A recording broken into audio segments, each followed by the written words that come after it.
All right, welcome, hey everyone, welcome to the Top of the World podcast. I'm Joshua Hadley with Chairman of the Green Party of Alaska, Robert Shields. How's it going, Robert?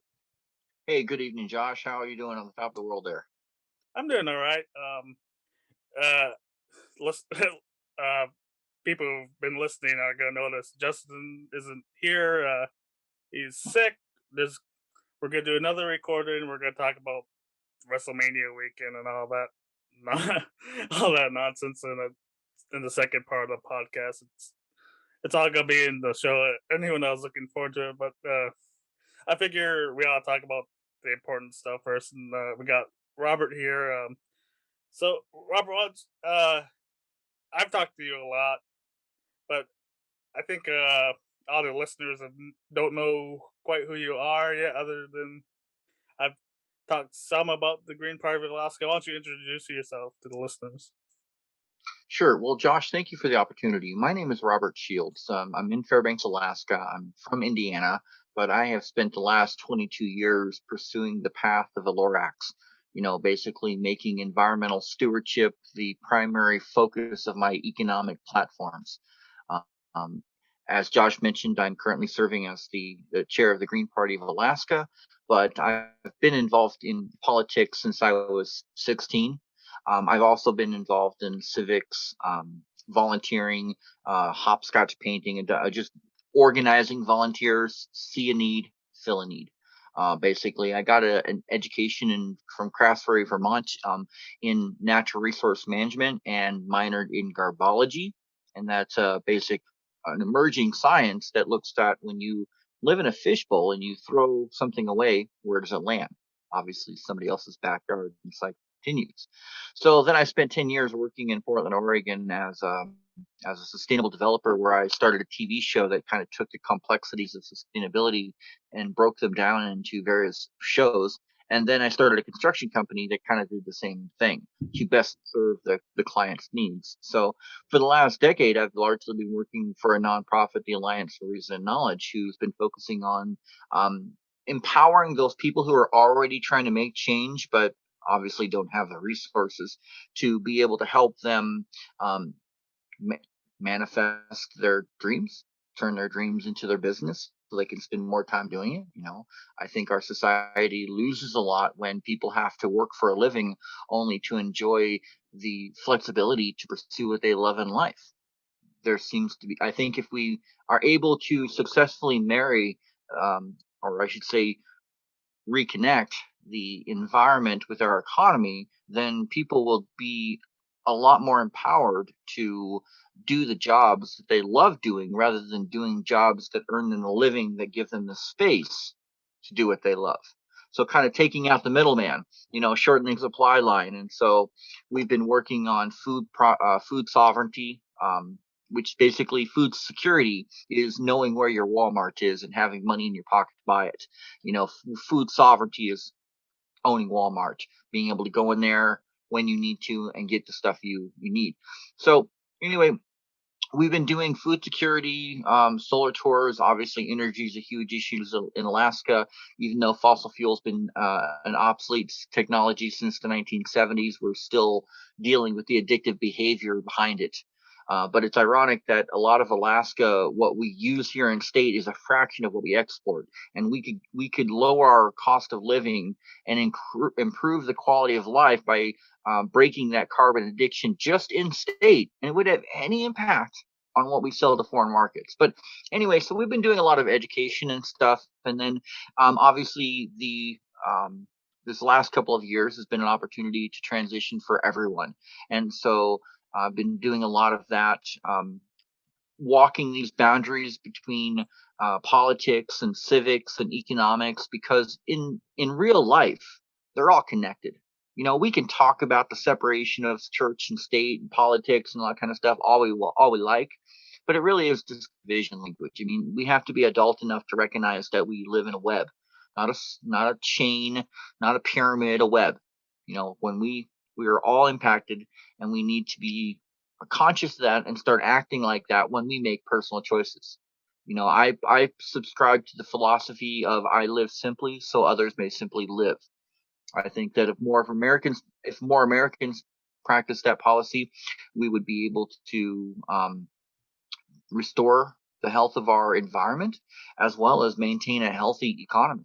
I So mean, basically, I absolutely agree with you there. I mean, just the way we manage waste hasn't it hasn't been like this for hundreds of years. Otherwise, the oceans would be full of garbage.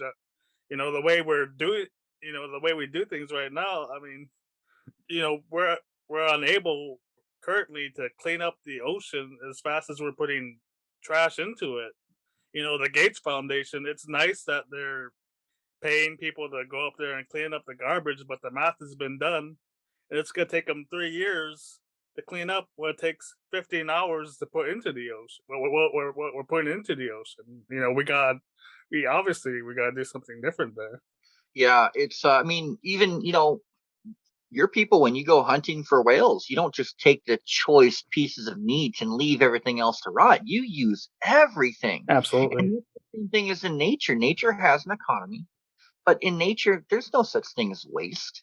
There's no such thing as disposing of something that you don't have to deal with anymore. It's all part of a cycle. And if you're making stuff that's outside that cycle, maybe you should rethinking about what you're making. But we live and we do continue to support a society that supports these kind of behaviors. And if we want to bring down the oil prices, we need to get off gas. If we want to clean up our environment, we need to invest in alternative technologies. And if you took away all the fossil fuel subsidies, renewables would take over overnight. Decentralized. Absolutely. The hydrogen economy has been ready and primed for 10 years. It's just been this addiction behavior and all the money that's going into politics that's held us back. And for the members of your audience, considering we are talking about Alaska, that are concerned about job loss, well, the statistics support that over the last 5 years, the job growth in the regenerative economy, this covers everything from agriculture to aerospace, but works with nature instead of against it. Then the jobs in those industries have grown by 238%, where traditional jobs have only grown by 19%. The people that like to keep things the way they are like to talk about stability and jobs, and these are really false narratives. And really what it is, it's all about control. It's not even about the money. If we had a hydrogen economy, we would have power, heat, and transportation costs that was pennies on the dollar. Absolutely. But the problem is, there wouldn't be the ability of a small group of people to control the rest of us. Yeah. We'd all be free to pursue our own pursuits, and that's kind of what led me to the Green Party of Alaska.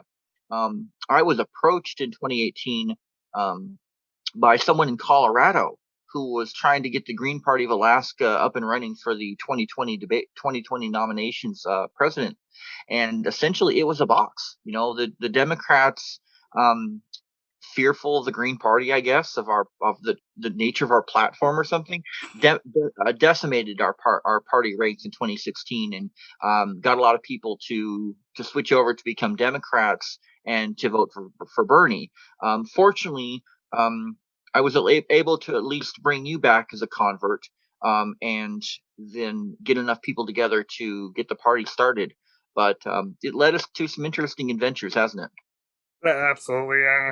I'll say I left the Green Party. Yeah, I did leave the Green Party in 2016. The campaign for Bernie, we successfully won the state for Bernie here in House District 40. We won just by one person not staying on the Bernie side in the caucus. Otherwise, Hillary will have got a delegate or something. But because of the work we did, we were able to defeat the Clinton campaign, and I was elected to be the treasurer in House District 40 for the Democratic Party. I did that for a while, and then I was very upset with the WikiLeaks leak email from the Clinton and campaign. Things like how they screwed over Bernie by helping her in the debates and whatnot. And I had, after the election, I had to leave and go back to the Green Party. And I'll say, and you said this too. We don't, we don't want the Green Party to become the Democratic Party or the Republican Party. I think that's that's a lot of criticism that other parties give to the Green Party or the Libertarian Party. We're not looking to dominate in the same way. In fact, we think that the other parties should, instead of competing against us or trying to screw us around, they ought to adopt some of our ideas. I mean, we think everyone ought to have the pol- policies of the Green Party. Well, ours at least. Well, We I agree with you, and this isn't a statement of arrogance. It would be arrogant for the Democrats, the Libertarian, well, maybe not the Libertarians, but the Democrats and the Republicans to claim that other parties should adopt their policies. The reason I agree with that statement is because I've looked at the Democratic platform, the Republican platform, the every platform of any political party, and you can usually find language within that party's platform that talks about stewardship, that talks about caring for the environment. And that's one of the things that really made me sad about the National Green Party was that they've gotten, in their efforts to try to be relevant, in their efforts to try to be mainstream, which is understandable. They've tried to be so much that they don't really mean anything to anybody. There's the whole green environmental perspective, but what does that even mean? We've been fighting this environmental crisis for 60 years, and we've only managed to make it worse. So obviously, like you said, we definitely need to make some changes. But the Green Party in itself, the core of the Green Party is about caring for the environment, and there is no business to be done on a dead planet. That's absolutely. if we don't start taking care of each other and we don't start building, if we don't start investing in an economy that works with nature as a profitable business partner, instead of continuing to see her as just another cost of doing business, she's going to kick us off. And extinction is not something that's beyond the realm of possibility for our species. That's arrogant to think that we can't go extinct, that we're too, we're just too good, or we're divinely intentioned to be here forever. Nothing lasts, especially if you're irresponsible with it. But the Green Party has, especially under the current leadership, which is you, me, and Eric. We've adopted the platforms of hemp, healthcare, and hydrogen as ways to move us forward. We've talked about the principles of indigenous leadership, environmental stewardship, and regenerative economies as a way for us to be able to build a solid root, a platform on principles. And as much as I'm sad with things that have happened at the National Green Party, I can't say that I'm also equally sad with the stuff that's been happening with the Independent Green Party of the United States.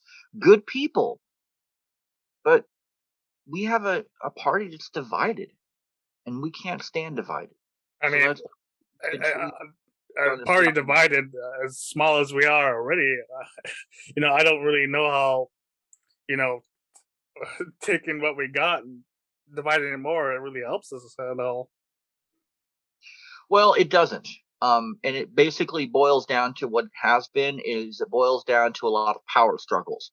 And you also made a very relevant point a little while earlier that one of the distinguishing factors from the Green Party from other parties is the fact that we're not looking for dominance. We're not looking to have the largest number of people in the state be registered Greens. We don't need that. We want people to be true to their beliefs, and we want to give them the freedom and the choice. We want to give them options, and we've seen in every other country, we've seen in nature, we've seen every place that the more diversity you have, the stronger you are, especially when dealing with adverse conditions. And adversity is the name of the game these days, and the only solution to adversity is adaptation, and that requires perspective. You and I, Josh, we could have the exact same lives, we could be the exact same age, but for the fact that you're native and I'm white, we are going to see things from a different perspective. And that makes us stronger when we come up with situations that neither one of us have dealt with before. And that's what civilization's about. I agree. I agree.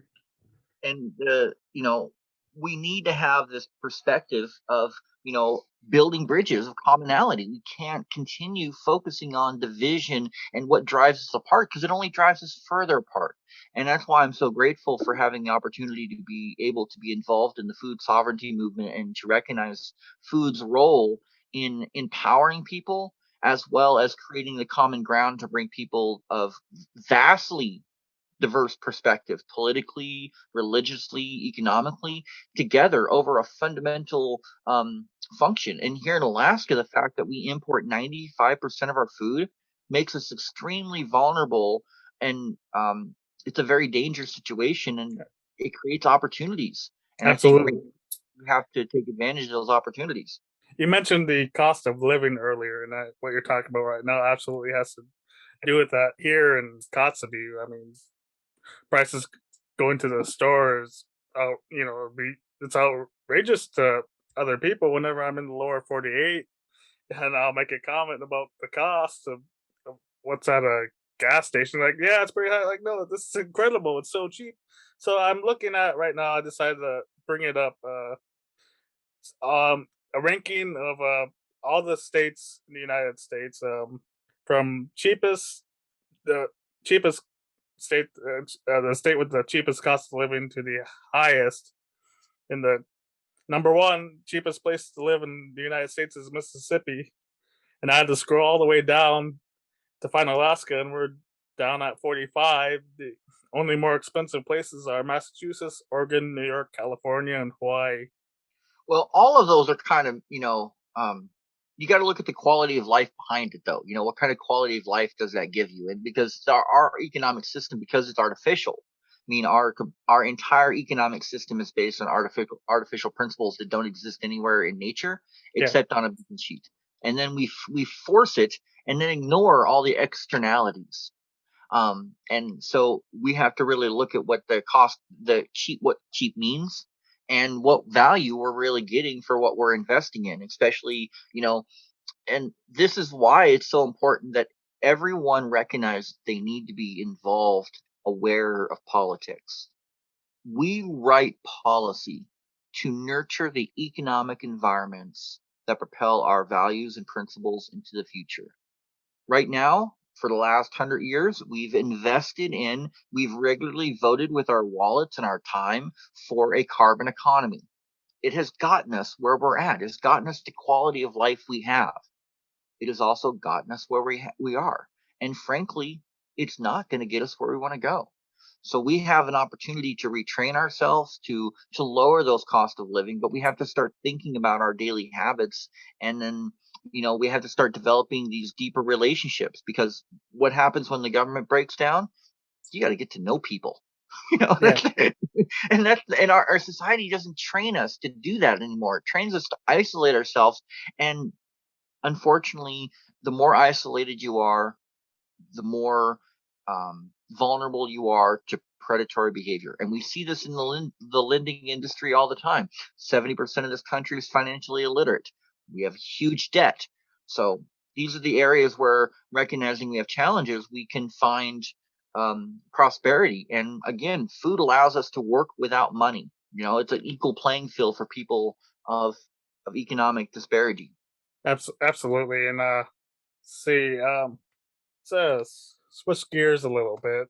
So you have an event, or well, ARC has an event coming up. I'm a part of ARC too, called the Regenerative Planet Summit. It's gonna start Friday, April 22nd. It's a 3-day event, so it's also gonna be a Saturday the 23rd and Sunday the 24th.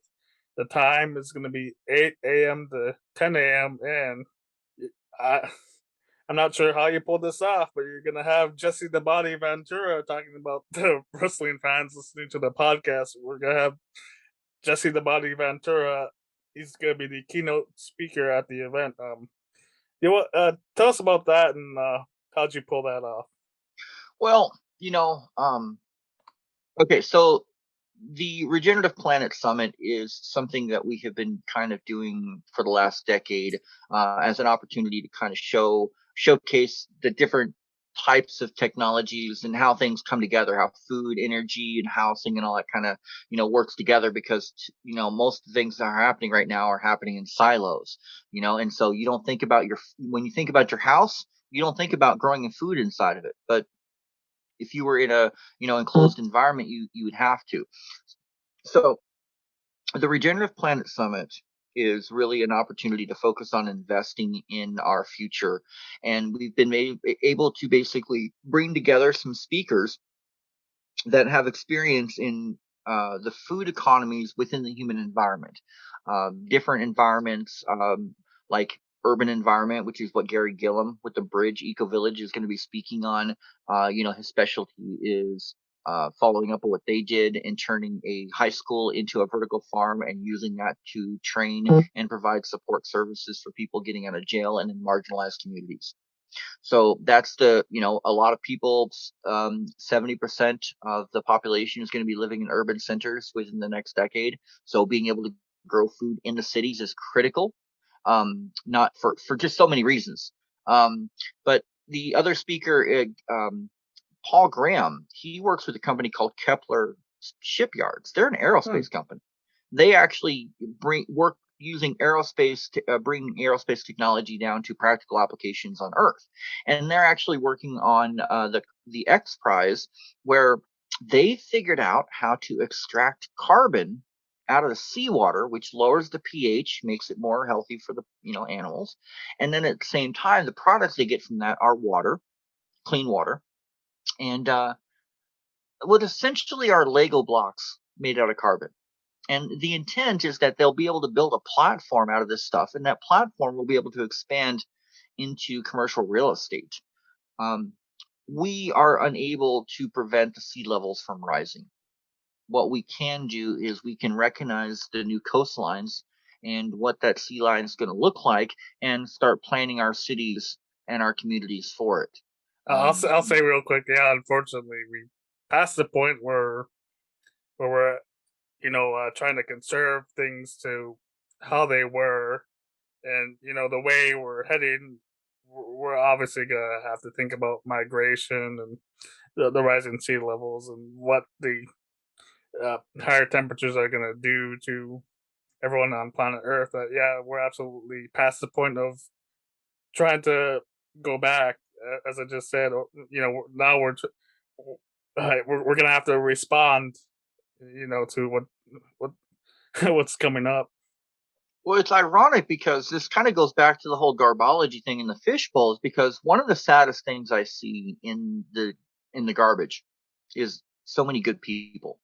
Their potential is just wasted, and a lot of them are, have resorted to having to live out of the dumpsters, and that's just that is a that is a huge cost we all bear. And I want to get into that. I'd like to talk to a little bit about the good jobs plan in a little bit if we get a chance, but um, the challenge that we face right now is that we are still working with the understanding that we're going to be able to keep doing things the way they are. It's like my understanding is the state and the federal government are working right now to invest roughly $180 million to move coastal villages in Alaska further inland to to help them adapt to climate change. But the challenge is that they're, as far as I understand, they're just rebuilding the same 1970s houses.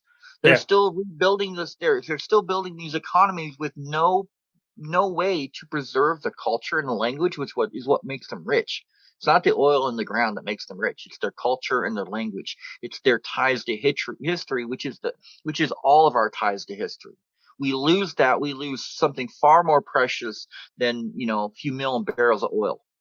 Um, so we have to start thinking about how to invest in that, and that's what we're trying to do with the Bridge Eco Village. And this summit is trying to bring a recognition for what we can do, what technology and what stuff's available, because many people are accept they recognize Alaska is 20 years behind the rest of the world, but that's not the problem. The problem is they accept it. They don't push those boundaries.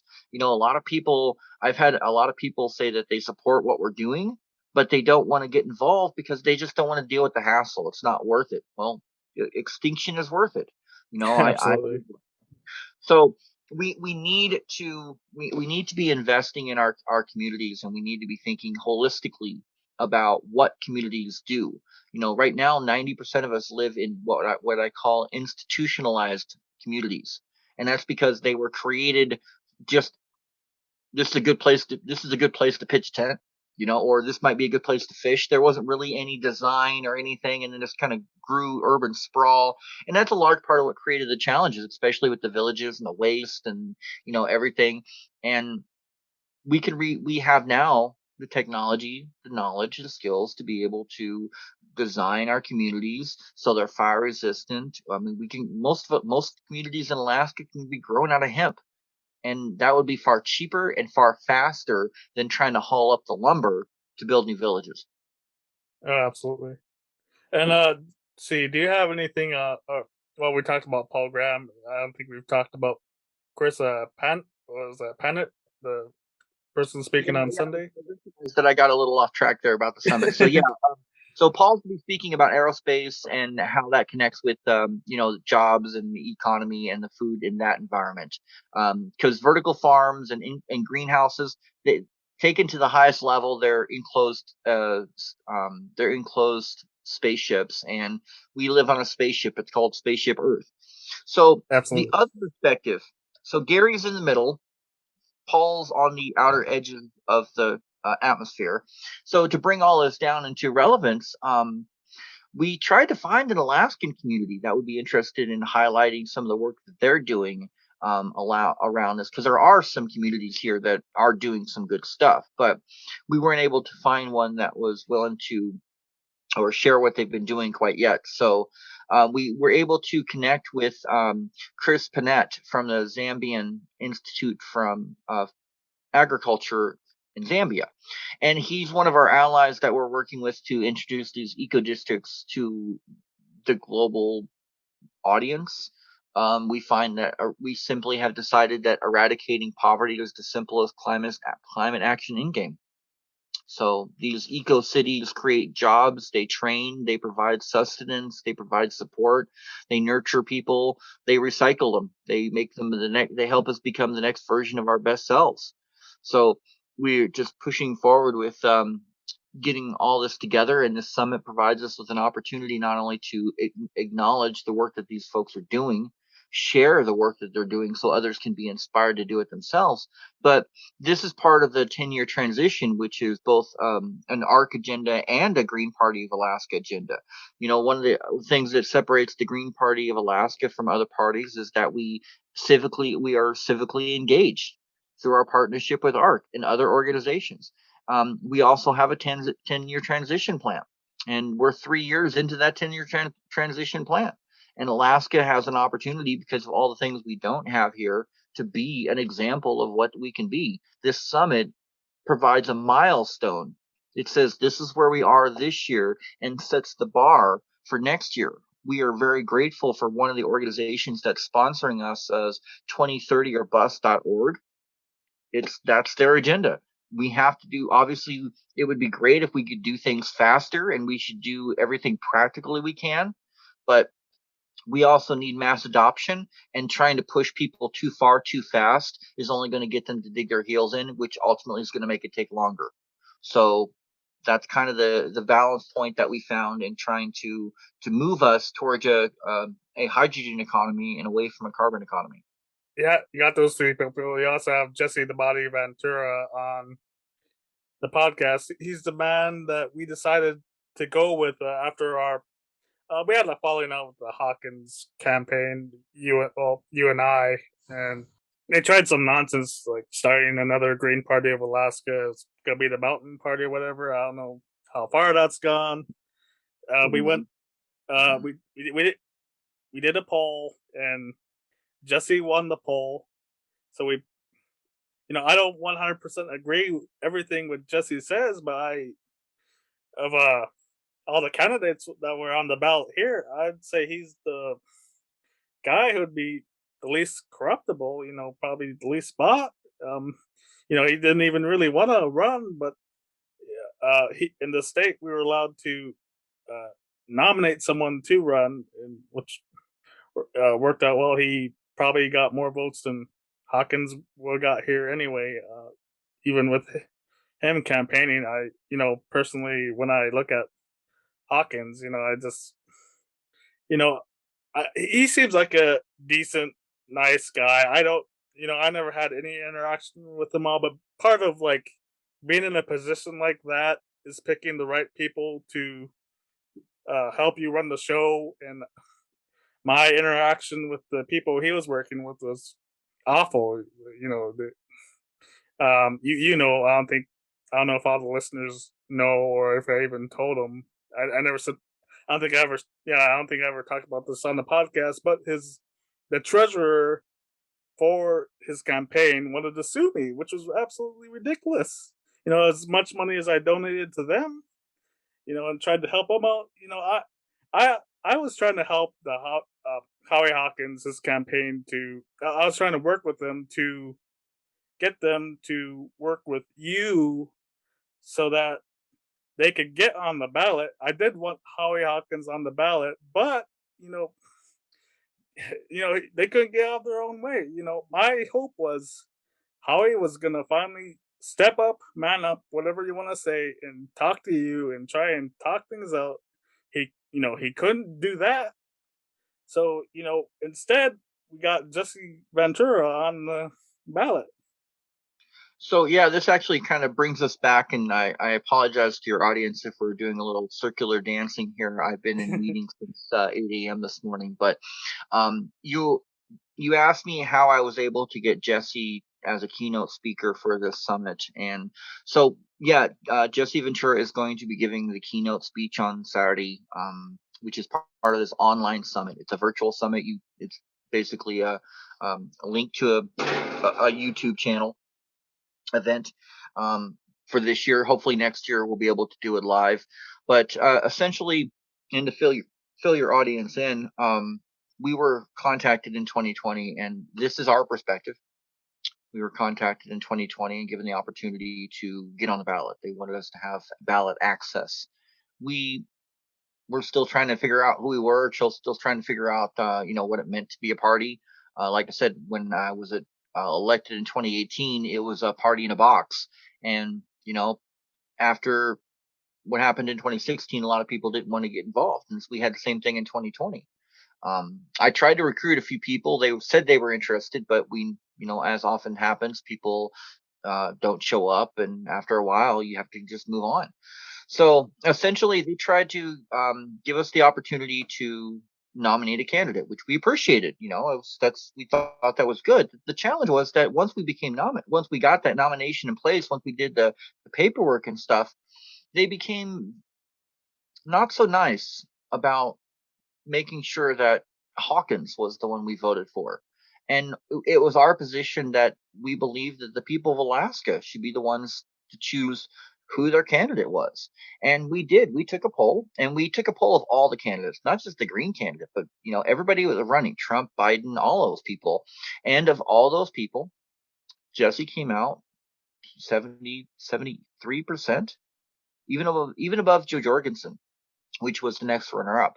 So it was pretty clear that from our perspective and from the information we were able to get from the people we reached out to, that the people of Alaska, the Green people of Alaska, wanted to see Jesse on the ballot.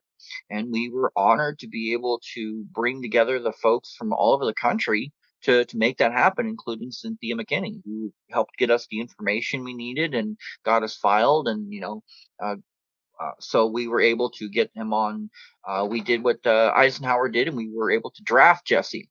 Now, unfortunately, we weren't given correct information about a lot of things, and part of that was that Jesse didn't want to run. Interestingly enough, though, he didn't run, didn't spend any money, but he came in fourth. So that says something. But anyway, that's allowed me to make contact and to build a friendship with him. And we have common interest in cannabis and liberty and, clean energy and food security and stuff. And so when I was putting this summit together, we were looking for ways to deepen those connections and to, like I said, we ran a campaign for Jesse about how people could live without the government. So this kind of fits right into that regenerative economy, self-reliance, food, energy, and waste as the foundations for self-reliant economies. So it just the conversations ensued, and he was more than happy to help out. We're also talking about doing some other things, but I will save those surprises for later. Oh man. So yeah, we're gonna have an online summit this year. It's only gonna be 2 hours a day, 8 to 10 in the morning, but this allows us to broadcast it all over the planet. So we've got people that are helping us broadcast it in Zimbabwe, in Africa, in Europe, every place but Russia. So maybe China. Wow. I don't think we're getting much coverage in China, but Oh man. but everybody who is supportive of the Venus Project or the resource-based economy, those types of things, this is exactly the type of event you want to be participating in, because this is an event where you go home and you plant your own garden. You take that garden and you turn it into a community garden, and before you know it, you're building a 50-story high-rise vertical farm. And I'll tell you what, that'll help with that cost of living. All right. Well, absolutely. I had last year's summit, we were able to interview Dr. Dixon Despame, and you can find this on the ARC YouTube channel. But basically, he literally wrote the book about vertical farming. It started 10 years ago as just a conversation between him and some of his students at Cornell University about how are we going to meet the needs of people moving into the cities. And it was just an idea that led to some conversations, and now 10 years later, we've got vertical farms popping up all over the planet. And now we just need to take the next step, get serious about it, and mainstream them. And so that's what we did in January when ARC put in a $10 million EDA, Economic Development Administration grant, for what we call the Good Jobs for a Green World plan, which in context of everything we're talking about tonight is kind of a Republican version of the Green New Deal. It's a free market solution to build back better than the Green New Deal. And that without the need to pass a single piece of additional legislation, has the potential to move global markets faster than the Paris Climate Accords, because it's based on simple economics. It's based on the fact that it costs $78 million to build a single fighter plane, but it only costs $70 million to build a vertical farm. Why are we not planting seeds instead of planting bombs? And it's not even profit driven. We talk about fossil fuels. We need, the money being made out of it. Well, that's no longer the case either. As an example of the carbon economy using coal, if you were to sell a ton of coal on the open market you're going to make about $90 off it. Prices fluctuate a little bit, but if you take that same ton of coal and you convert it into carbon nanofiber, you have a carbon negative product that you can use in anything from prosthetics to airplane parts to building homes. And this allows us to create so many more jobs than just drilling and selling it this way. So it's just no longer practical to keep doing things the way we are. We're wasting money. We're not being responsible with the resources, and we're swindling any chance the future has. And I'll say this, we're not just wasting that, we're wasting lives. The big reason Russia is invading Ukraine is their oil resources. Russia wants a monopoly on oil. I think, I would wish instead that they would, make their economy more, put more variety in there to make money some other way. Unfortunately, they didn't decide to do that. And, instead they're being destructive. It's absolutely terrible.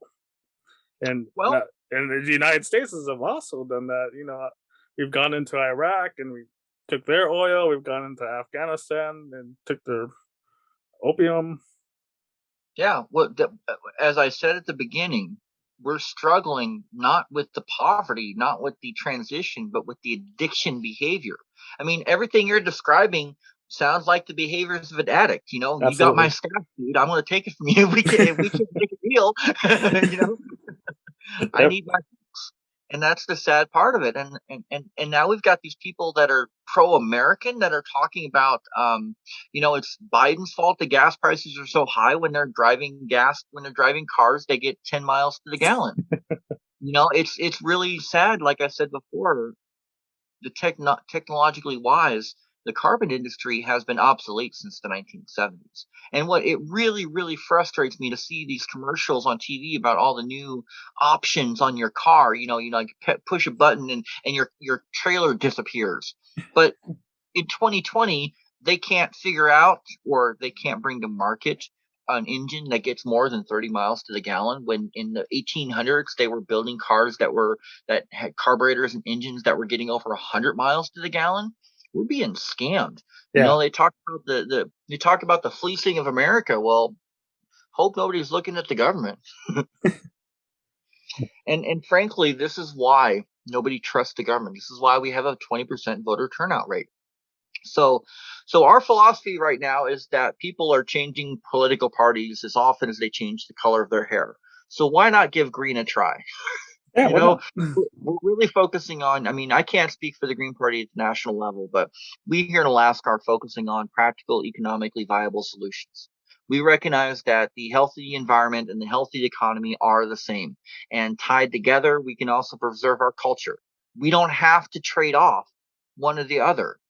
And for those who believe that God put us here to, for resources and to properly manage it, as I just stated, we are no longer doing that.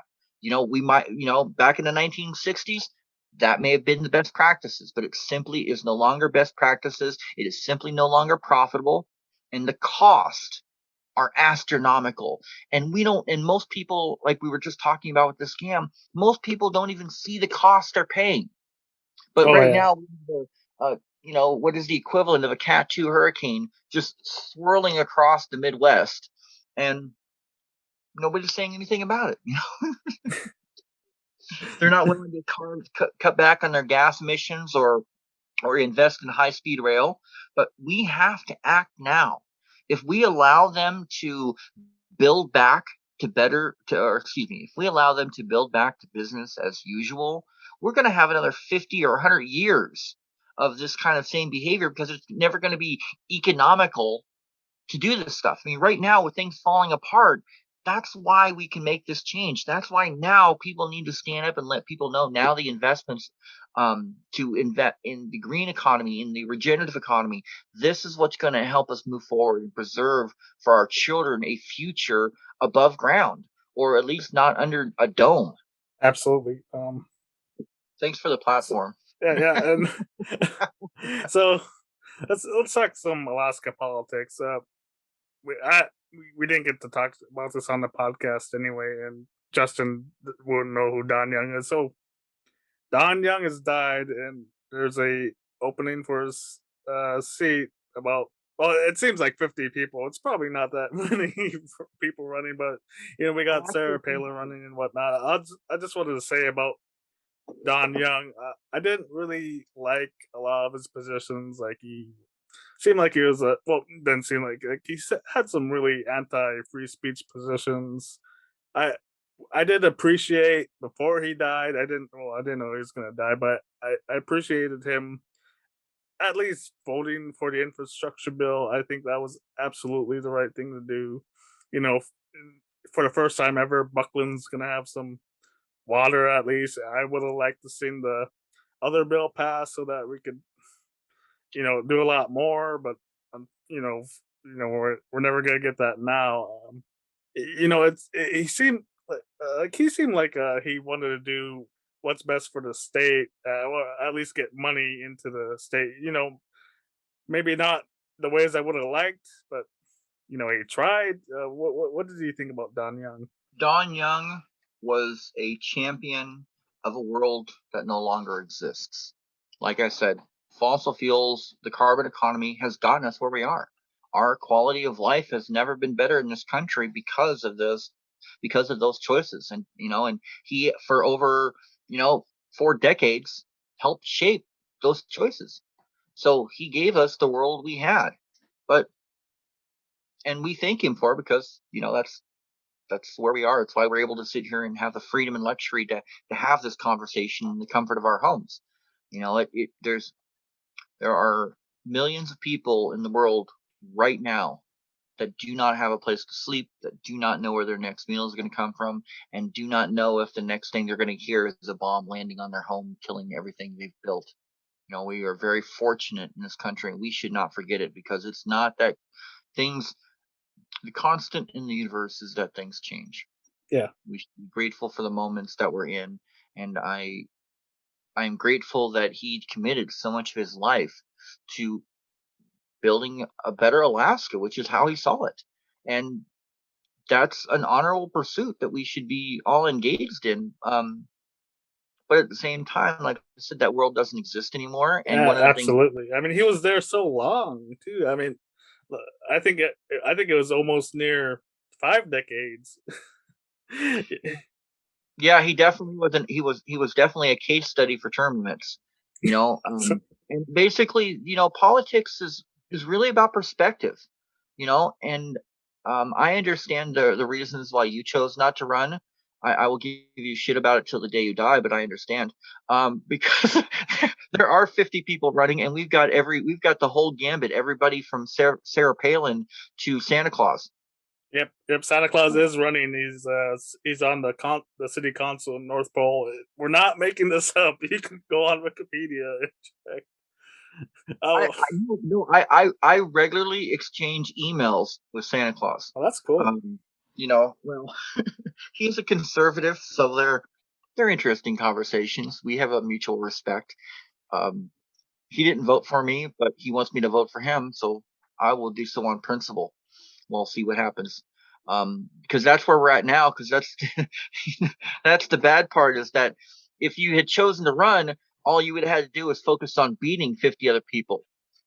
Now in your position with the Green Party, you've got to figure out how to interview 50 people and help us figure out how we're going to select who we're going to endorse, because that's the other well, that's one of the other two things that I haven't mentioned about the Green Party that are unique to our state party, and that is that we have the 12 principles of permaculture written into our bylaws. So our platforms, our actions, everything flow from permaculture and sustainability at its core. And this is a huge thing it's missing from city government planning. Most people think about permaculture and nature and sustainability as an afterthought, like window dressing, not at the core of their belief system. So we have that going for us, but we also have the ability to nominate and support a candidate from another party if we do not have a candidate running in that race.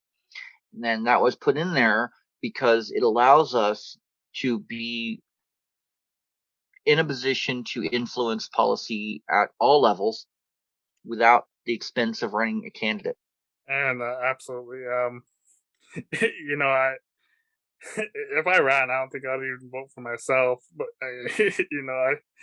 but we have to take a look at all the other 50 people. Like you said, I'm good. If I can get all 50 of them, I'm gonna have to do some specials, because there's definitely ain't 50 weeks before the before June, so I might have to do the Tuesday episode, the Wednesday episode special.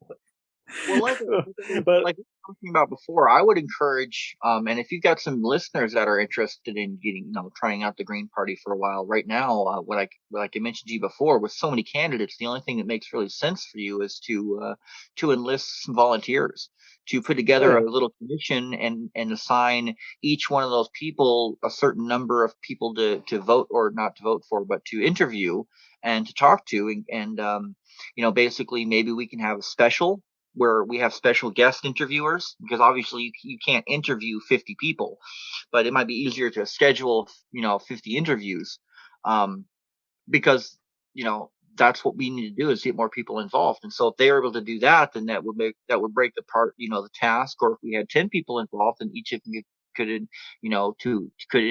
interview 5. But the point is we have to be involved. This is Advocacy is the rent we pay for freedoms that we enjoy. And the cost of freedom is the constant vigilance for the principles which we hold dear, because we can and we have lost them before. oh So absolutely. and this goes right back to the legacy of Don Young, is we need to be involved as much as we can practically be, because otherwise we have to rely on people, and people have agendas. It's hard to get the fact from one person, but it's also hard to get 50 facts and then sort out what the truth is, as we were just discussing. Yeah. So it'll be a great challenge. I think it's a great exercise for our party as in part of our growth stages. We will continue to do as we have done, our best. And if people aren't happy about that, well, we hold our general meetings are on the first Monday of the month, and if you want to get involved, we're happy to extend the process to you. Absolutely. So let's see. We got a little bit of time left. Good jobs. Yeah, let's talk about that. The Good Jobs program. So basically, right now, whether we want to or not, our society invests $50,000 a year in people. Currently, we invested on the back end where we put $50,000 to keep somebody in jail for a year, or we spend $50,000 dealing with them as a homeless person. So the parameters of the Good Jobs program basically use the Eco Village job training program, and focus on people coming out of prison and reentering into society to kind of break that cycle of addiction and the poverty mindset. And essentially, we're looking at investing $50,000 in a person. And I'll add this real quick. I think our current justice system, for far too long, as far as I know, there's too much emphasis on retribution or vengeance. Let's lock this guy up, and not rehabilitation or trying to fix the actual issue. Like, what's wrong with this person? And a lot of times, like marijuana is still federally illegal. Like, you're not gonna be thrown in a can in Alaska, but you're gonna get in trouble elsewhere. I think something like this would be fantastic if we could definitely go this route. Well, it's another. We are constantly changing. We're constantly evolving. And our systems evolve with us. I was just thinking, thank God nobody gets beaten with billy clubs anymore. But Yeah. and people are getting shot in their homes. So, but the justice system is evolving. It's slow, but it's evolving, because now look, we've got EMTs being trained. We've got community policing where people are going out with social services degrees, to address issues and not necessarily just running into a situation with a handgun. The shifts are being made. It's tragic that it's taken the loss of so many wonderful lives in order to be able to get here, but we should be able to see these as learning opportunities to avoid this in the future. And it's really about nurturing that behavior. I mean, we spend so much time talking about trying to prevent people from using guns, and we try to prevent so much time from people using drugs, by taking them away. I would love to see the day where you could have drugs and guns everywhere, because and they just go away because nobody wants them. Nobody needs them. Yeah. There's a whole mentality, and we don't nurture that. And this is part of the evolution of policing. We're making that shift. We're starting to see beyond the immediate consequences and the immediate actions, and we're starting to see the whole people involved in these situations that are, that unfortunately most of them are victims of apartheid. This institutionalized class warfare that keeps us fighting each other while the elite clean out the bank and rob us blind. And we have to stop fighting each other, and the only way we can do that is to start working together, building these communities. And this all goes back to food.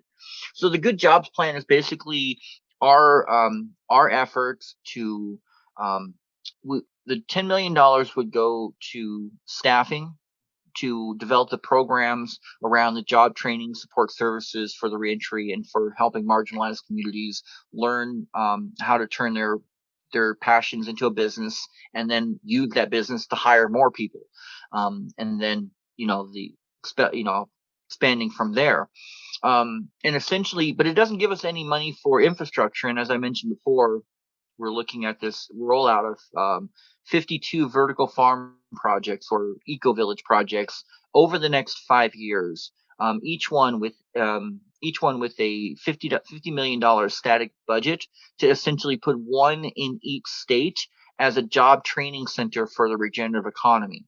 And we've already identified gotten some money for it, and we've identified several private equity investors that are willing to come in and help us. So right now we're educating the public about the opportunity, and we're working on putting together teams while we identify properties from which we can launch our initial projects.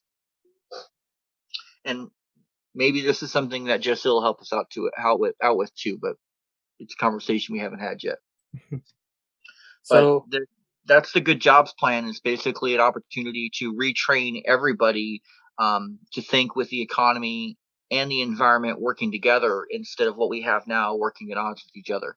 And that will move us towards mining our landfills, developing locally generated renewable systems that are balanced out with hydrogen, growing our own food, reintroducing the blacksmith, getting people so they can have good jobs close to their people, their family, their cultures, and maybe even bringing some of these urban farmers up and helping some of these communities develop food sovereignty for themselves. One of our primary goals is by the end of the decade to support or be involved in seeing Alaska grow, really flip this situation, and by the end of the decade have the capacity to grow 80% of the food for 100% of the people that live here. that'd be fantastic.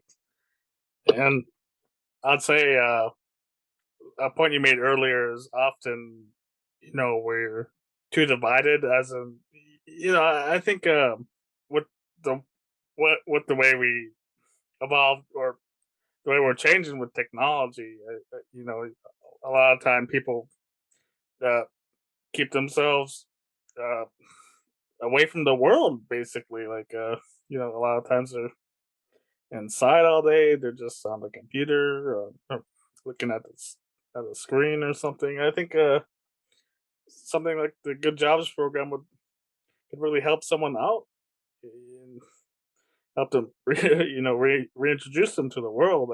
Part of that is providing the support services, because you can't just train somebody to go be a secretary and expect their lives can be perfect because now Yeah, they know how to be a secretary or yeah, a dishwasher or a line cook. People need to feel needed. They need to feel like absolutely. they need to feel heard. They need to feel like they matter. And the only way they can do that is if they feel like they're in an environment where their dreams, their passions are being nurtured, because that's where they're going to get the most value.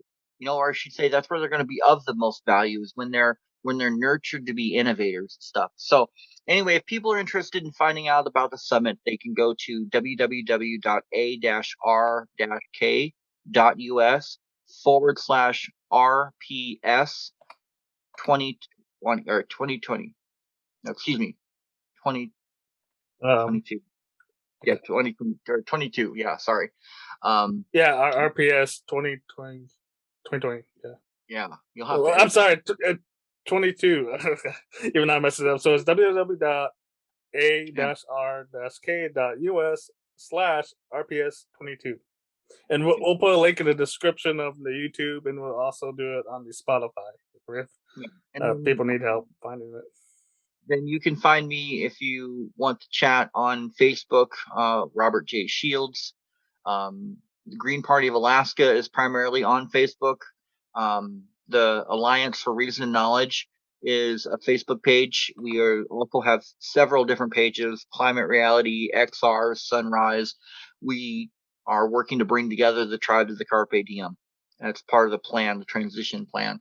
And then you can find me on Twitter, hashtag Special Magic with 2 G's. So, Josh, I really appreciate you taking the time and giving me the opportunity to connect with some more folks. We're going to be doing a Twitter conversation with Matthew Brostatler Sunday, Sunday morning at 8 a.m. So this Sunday? I'm trying to think if it's Sunday or Saturday. I think I'm pretty sure it's Sunday. I'm trying to really not schedule things on Saturday, so it means I only work half a day. All right, so guys, this goes up Saturday morning, so tomorrow it'll Yeah, be, so no, it'll be I'm going to be chatting with him on Twitter, trying out this new group feature Sunday morning at 8 a.m. So if you can find me on Twitter at Special Magic, you can listen in. We'll be talking more about this stuff and how it's functioning overseas, and the Rainbow Congress, and how we're fighting apartheid, and how we are not just talking about eradicating poverty as a climate in game, but we're actually putting it into practice. And I think thanks for coming on, Robert. We're definitely gonna have you on again. All right. Well, hopefully we'll be able to have some updates, and I've got some ideas from other people who might like to share the airwaves with you. And who knows? Maybe we'll get Jesse to come out and chat with you. Yeah, that'd be incredible. Thanks for coming on, Robert. Have a good night, Josh. Thanks for having me. And now I'm being joined by the man of the hour, the man with the power to super desire, the woman spit the man sugar. Planet Earth, you still don't know what's coming yet. Justin Belanger. Hey, you're still alive? Yeah, hi. I'm not feeling too well, so apologies if my voice is a bit off. But hello, I'm here now. What do you say if people told you, yeah, I like you better this way? You know, maybe I'm one of those people who like when they get sick, their voice gets all deep and sexy. So you think you got COVID-19? Possibly, because like so I took one of those at-home tests, and at first, right, it was just sore throat and like digestion problems, and the test came back negative, and I was like, okay, I guess I don't. But then I started feeling nauseous, and I got a headache. Like that started like adding on to it, and now I'm not so sure that there was like might have been like a false negative kind of thing, because like the timing, like I went to those wrestling shows a few days ago, 4 or 5 days ago, and now this is happening. Yeah, it just kind of lines up a little too well there. Yeah, you probably got sick at the wrestling show. I wouldn't have a clue if it's COVID or not. I got it back in November. It took me a couple of days to actually feel sick, and like I think I remember I went to work Monday and I got sent home that day, and the worst day I felt was on Tuesday. I started feeling it yesterday, but it was like just kinda. I couldn't really sleep well last night. I got like 2 hours of sleep. That's when it started to like get to me. But then I started to feel better today until the nausea and migraine came up, and now I feel worse. So hopefully it goes away. Well, I think it was WrestleMania weekend last week, and I think we ought to start off with Ask Gopher, because some of these questions pertain to WrestleMania weekend. Alright, let's see what everybody has to ask. This is from Theodore in Dallas. Dear Gopher, I was really excited for WrestleMania weekend. I didn't get to make it to where the shows you were at, but I'm wondering, what was your favorite match this weekend? Probably favorite match I saw live or favorite match in general? He doesn't specify. Why don't you just go with favorite match in general? Alright, I'll do both. Alright, favorite match in general, Briscoes and FTR. That was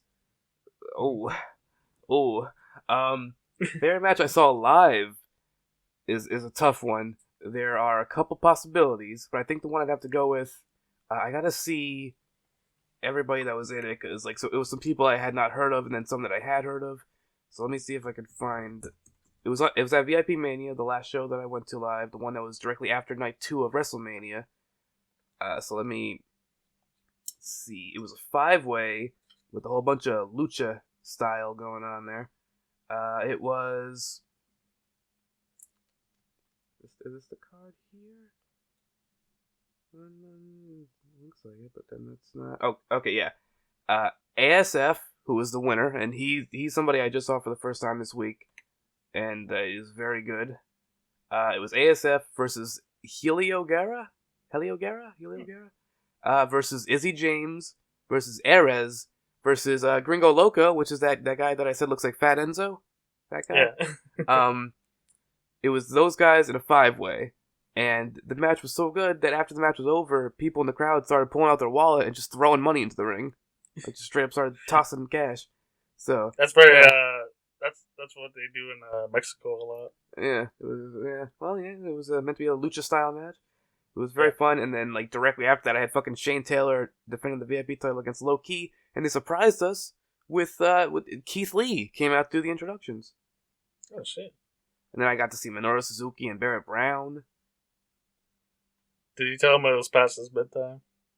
I did not get the chance to tell him it was past his bedtime, but Suzuki let him know. Man. All right, from Yeah. Catherine in Oregon. Dear Gopher, I'm a new fan. Been enjoying your stuff. I was watching wrestling on Twitch, and this streamer, Grand Pooh Bear, was supposed to make the show, but he didn't. I'm wondering, when are you gonna be a commentator on a wrestling show?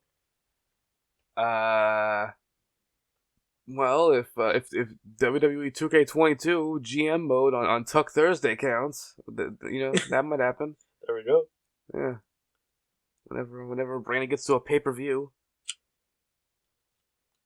There we go. Let's see. Going through these questions.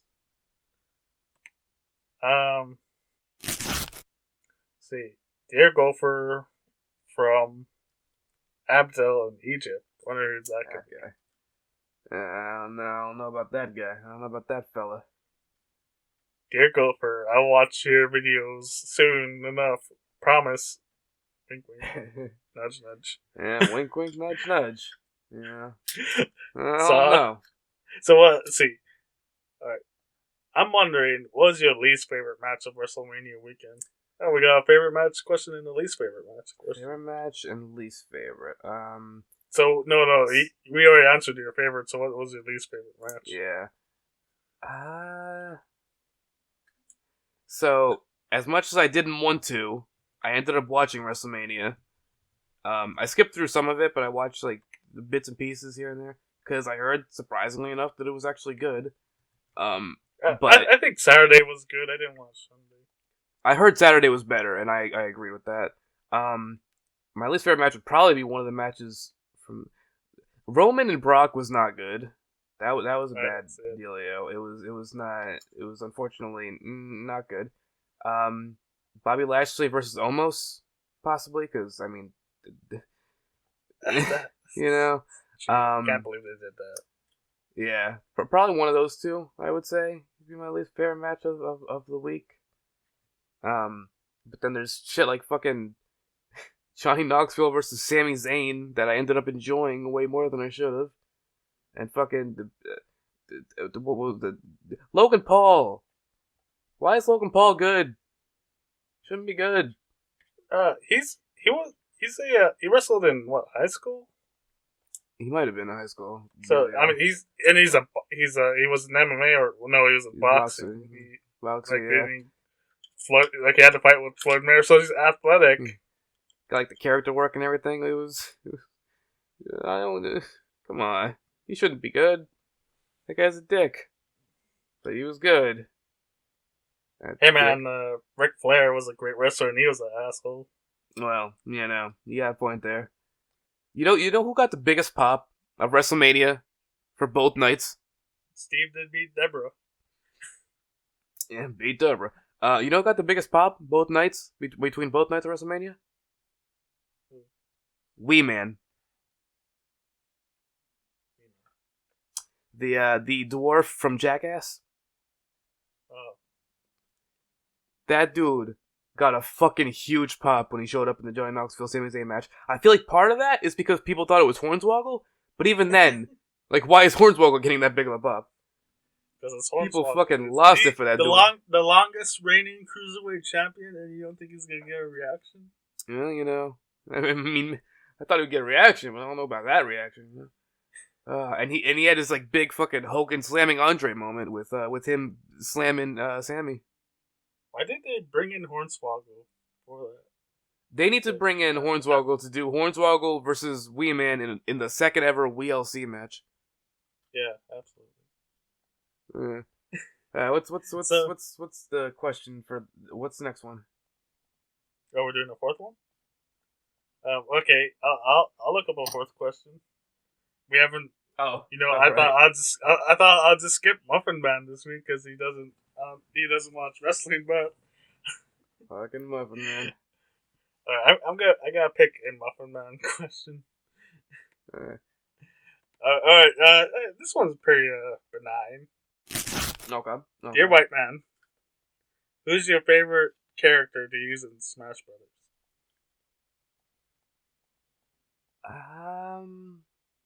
That's a tough one. Try to think here. I know I like the Castlevania guys, the Riker, whatever her name is, and Simon. They're probably up there, but I don't know if I'd say favorite. Bowser's up there. Uh, uh, I don't know. I know who my least favorite ones are. Fucking guys, fucking Olimar and the Ness dude and all that such. I could never figure out the Ness guy. I can't recover. I can't recover for nothing. I can't do that recovery. Yeah, I was like, for me, whenever I'm playing with someone, if they could, like, if they knew how to play well as that guy, I always figured, like, alright, this guy is really good at Smash Brothers. I did manage to win with, what's his name today, when we streamed Smash today. Olimar. I managed to win with Olimar. That was right when we got raided. We got that fucking, like, 61 person raid. The very first game we did after that, I got fucking Olimar and ended up winning. So, yeah. Cool. Alright, so what shows did you watch like that? I watched the ones I saw live. I watched Supercard of Honor and I watched WrestleMania Night 1 and 2, parts of them. I'm gonna start off with I decided I'll check them out again.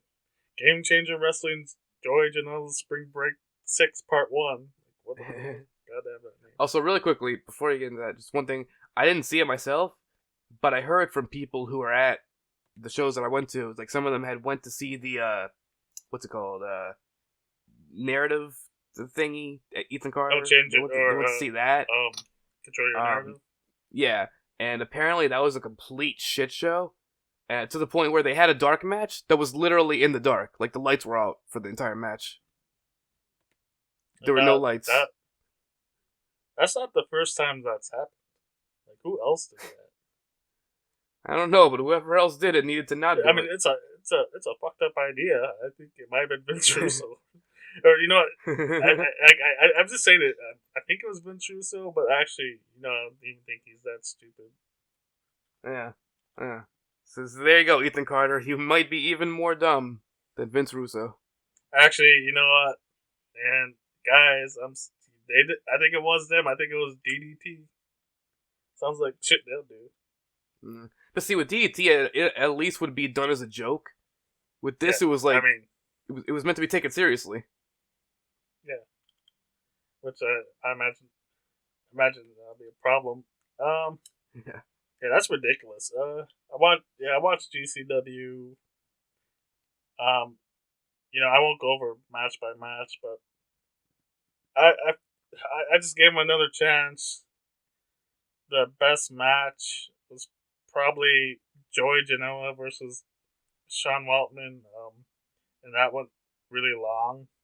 Waltman is so old. I mean, he's not even that old. He's not 50 yet, but he did impress me.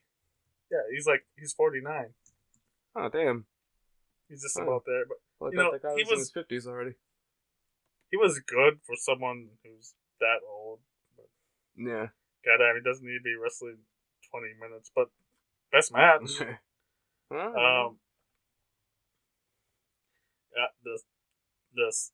The multi-people matches was what they are. I'll give AJ some credit. He actually hit his ladder spot this time instead of doing something comical.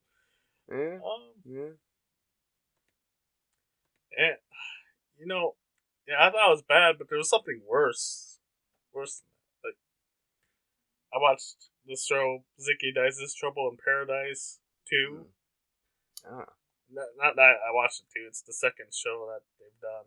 And goddamn, dude, like, this is like, imagine if you just went to a random indie show and the main event was Scotty 2 Hotty versus Witch Swan in a comedy match. I didn't have that, but I did have Jimmy Wang Yang in one of the main events. I'll talk about this real quick. So, I was watching this on Twitch. It was for free, so I gave it a chance. I checked it out. Yeah. And this, do you know Grand Pooh Bear? I've heard the name. I don't know what exactly. Are they a YouTuber? Yeah, he's on Twitch. He's on YouTube. Okay. You and him are the only people I watch play video games. He's fantastic at Super Mario Brothers. Hey. So he's a big wrestling fan. He talks about Defy or whatever a lot in AEW. When are we gonna get him on the podcast? On commentary that night. Yeah, absolutely. Grand Pooh Bear. We're both Let's Players. We both watch wrestling. You know, he's supposed to be on commentary, but I noticed, well, actually, no, I didn't notice this first. He never showed up, and then I noticed the date. It aired April 1st. Well, it happened on April 4th, so was that a big, April Fool's joke or what? Speaking of people not showing up, really quickly, sorry to interject here, because you just reminded me. Once again. Will All Day. This is the third time now. He was scheduled, and the thing is, with the first two, right? They were like, okay, he's injured. He can't show up for these. But this time, they didn't even say anything. That dude was booked 2 or 3 times on the shows I was supposed to go to. They didn't say shit. He was in multi-man matches. They just quietly took him out. He just wasn't there. The matches happened without him. Are you real, Will All Day? Do you exist? Do you actually exist? I'm starting to think this guy might not be real. Watch, this is gonna be advertised for Dynamite or Dark or something. I'm starting to get convinced he might not be an actual person. I watched we're talking about Zicky Dice's Trouble in Paradise Part 2, and for the first 2 matches of the show, they had a puppet doing commentary. God damn, it was the most annoying thing, dude. And second match, Iceberg from Anchorage. I got one of his baseball caps. He beat some fat dude in a couple minutes. I'll give GCW this. They know how to do those scramble matches. I don't even like them, but at least I'd say there's a lot of action, athletics. Everything's moving. They did a 6-way scramble match here, and god damn, it was the slowest goddamn thing. Dude, it's like, imagine what happened at the GCW show in slow motion. Oh god. With comedy inserted into, make up for the fact that the match sucked. Lince, how do you say his name? Lince Dorado? Lince Dorado? Lince Dorado. Dorito? He was Nacho cheese? I'm sorry, dude. Yeah. Well, fuck you. He was my favorite wrestler of that show. He had a good match with Black Taurus. He tried to share a blunt with Black Taurus. I thought he was actually kind of funny. He was the one funny thing on this show at all. Did I see? Was he one of the guys at the show I went to? Cause I do remember that there was some guy, one of the Spanish guys, who was playing with the crowd throughout the entire time, where he was fucking trying to pass around an imaginary blunt. No, I think that was him. It might have been him. That too. Yeah. Huh. Effie beat Mike Bailey in the weirdest finish of a submission match. So Effie put his foot, so Mike Bailey's on the ground. Effie could put him in an ankle lock, but what he does is he puts his mouth, or puts Mike Bailey's foot into his mouth. I don't think he was biting. I think he was sucking. And Mike Bailey was like, "Oh man, this is so gross," and he was wailing around his hand. So he was hitting the cat or slapping the canvas. So the referee thought, "Oh, he's tapping out." So that was the finish. Alright. Yeah. Thanks for that, guys. God. You won by submission via toe sucking? Okay. Alright.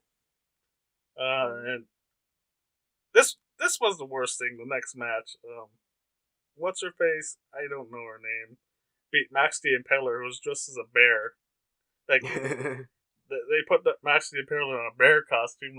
they say, "Oh, we're gonna have a bear on the show," and I thought they actually meant Grand Pooh Bear, but no, it was Max the Impaler in the bear costume, and they do tactics to scare real bears, so Max had to act like she was scared and shit. Like, this was the worst fucking thing, and they had marshmallows all over the ring to distract Max the Impaler just as a bear. Like, god damn, this was fucking.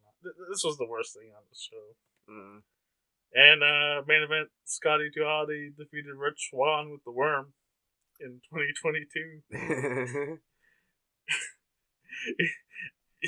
I didn't expect it. Rich isn't he like last time I watched TNA? He was like the X Division champion. I figured like wasn't he the world champion? No, he was. I don't think he might have been world champion, but I do remember he was X Division champion. Let me see. Yeah, I think he was most recently an Impact world champion. Let's see. Championships and accomplishments. Oh yeah, back in world champion. Well, yeah, a year ago. All right, so Scotty 2 Hotty beat a former TNA champion a year ago with the Worm. All right. What's up? Yeah, that was awful. I gave it a 2 on Cage Match. I might. The thing is, like, when it comes to wrestling, I'm like a sadomasochist, so I'll watch these weird. Like, I imagine Raw was better than this, and I didn't watch Raw. I did not watch Raw. I know that much. Wasn't willing to put myself through that. I watched WrestleMania. I wasn't gonna do Raw as well. Ian watched it, apparently. All right. You talk about some of your shows, and I'll talk about the New Japan show. Okay. I wanted to go to that fucking show, but they were sold out. Those motherfuckers. It wasn't a big building. Like I think there's like maybe there wasn't 1,000. That like maybe 600 or some shit. Yeah, I'm trying to find all of the cards. Let's see if they're on Cage Match. Well, actually, all right. You look. I'll talk about the New Japan show then. Oh, okay. Well, I'm talking. Opening match. Ren, Narita wrestled Rocky Romero. Yeah, I was I was impressed by Ren there. I think he's a young boy or something. Trying to gain experience over in America. I thought he did good for someone with not low experience. Of course, he had Rocky in there, who's great. There was an 8-man tag team match. I thought it was good for for an 8-man tag. No one's gonna outshine anyone, but it was fun for what it was. Yeah. Minoru, I think I've seen 2 Minoru Suzuki matches. I saw one live. I mean, yeah, I think like Suzuki, I'd compare him to like Jimmy Valiant in like Jim Crockett Promotions. I don't think he's at his age. I don't think he's a great wrestler. I think he gets by on his how to describe this? His character, his presence. Like you feel like Suzuki comes out there, everyone loves him, and you figure he's gonna beat the shit out of someone. Yeah. Like I think he gets by a lot on that, and you do need the other guy to like carry the match. I think Killer Cross, unlike Red Titus, I think Red Titus did decent, but I think Killer Cross had a far better match with Suzuki here. And Suzuki did something very funny where Suzuki was calling Killer Cross a young boy, and at the end of the match, Suzuki won. What he did was he grabbed a kid from the audience, and he brought him up to the entrance, and he was pointing at him, and he was telling Cross, "Yeah, this is you. This is you." I did that was like comedy like that was really funny. And part of it is like he's talking shit too. So, Jay White wrestled Mike Bailey And honestly, after I don't remember watching any Mike Bailey matches before this weekend, and I probably did, but it's been so long. After the way Bailey lost to Effie, I thought Jay White. I thought it took too long for Jay White to beat him. Like, it almost took 15 minutes. I think, he's a former IWGP heavyweight champion. I think he ought to be beating this guy in less than 10 and not as competitive. It shouldn't have been that competitive. I'm looking. I mean, it definitely was the best match of the night. But I think Booker's got to look at. It should. I don't think it should have been what it was. Like, I think whoever was booking this needs to understand. Or maybe I'm wrong because I haven't watched New Japan in a long time. I figured like Jay White ought to be. I don't think he's like one of the top 3 guys in New Japan. But if he is, he definitely should have been wrestling Bailey for like 15 minutes. But I would have like presented White a lot stronger here. But I'll agree with the cage match people. Best match of the night, sure. Or well, of that show. Mm-hmm. And in the main event, Ishii, Tomohiro.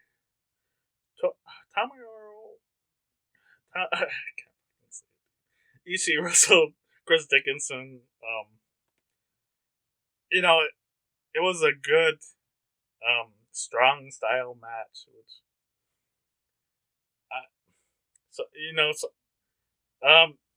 I like American professional wrestling, but I'll give them this. It was a good strong style match.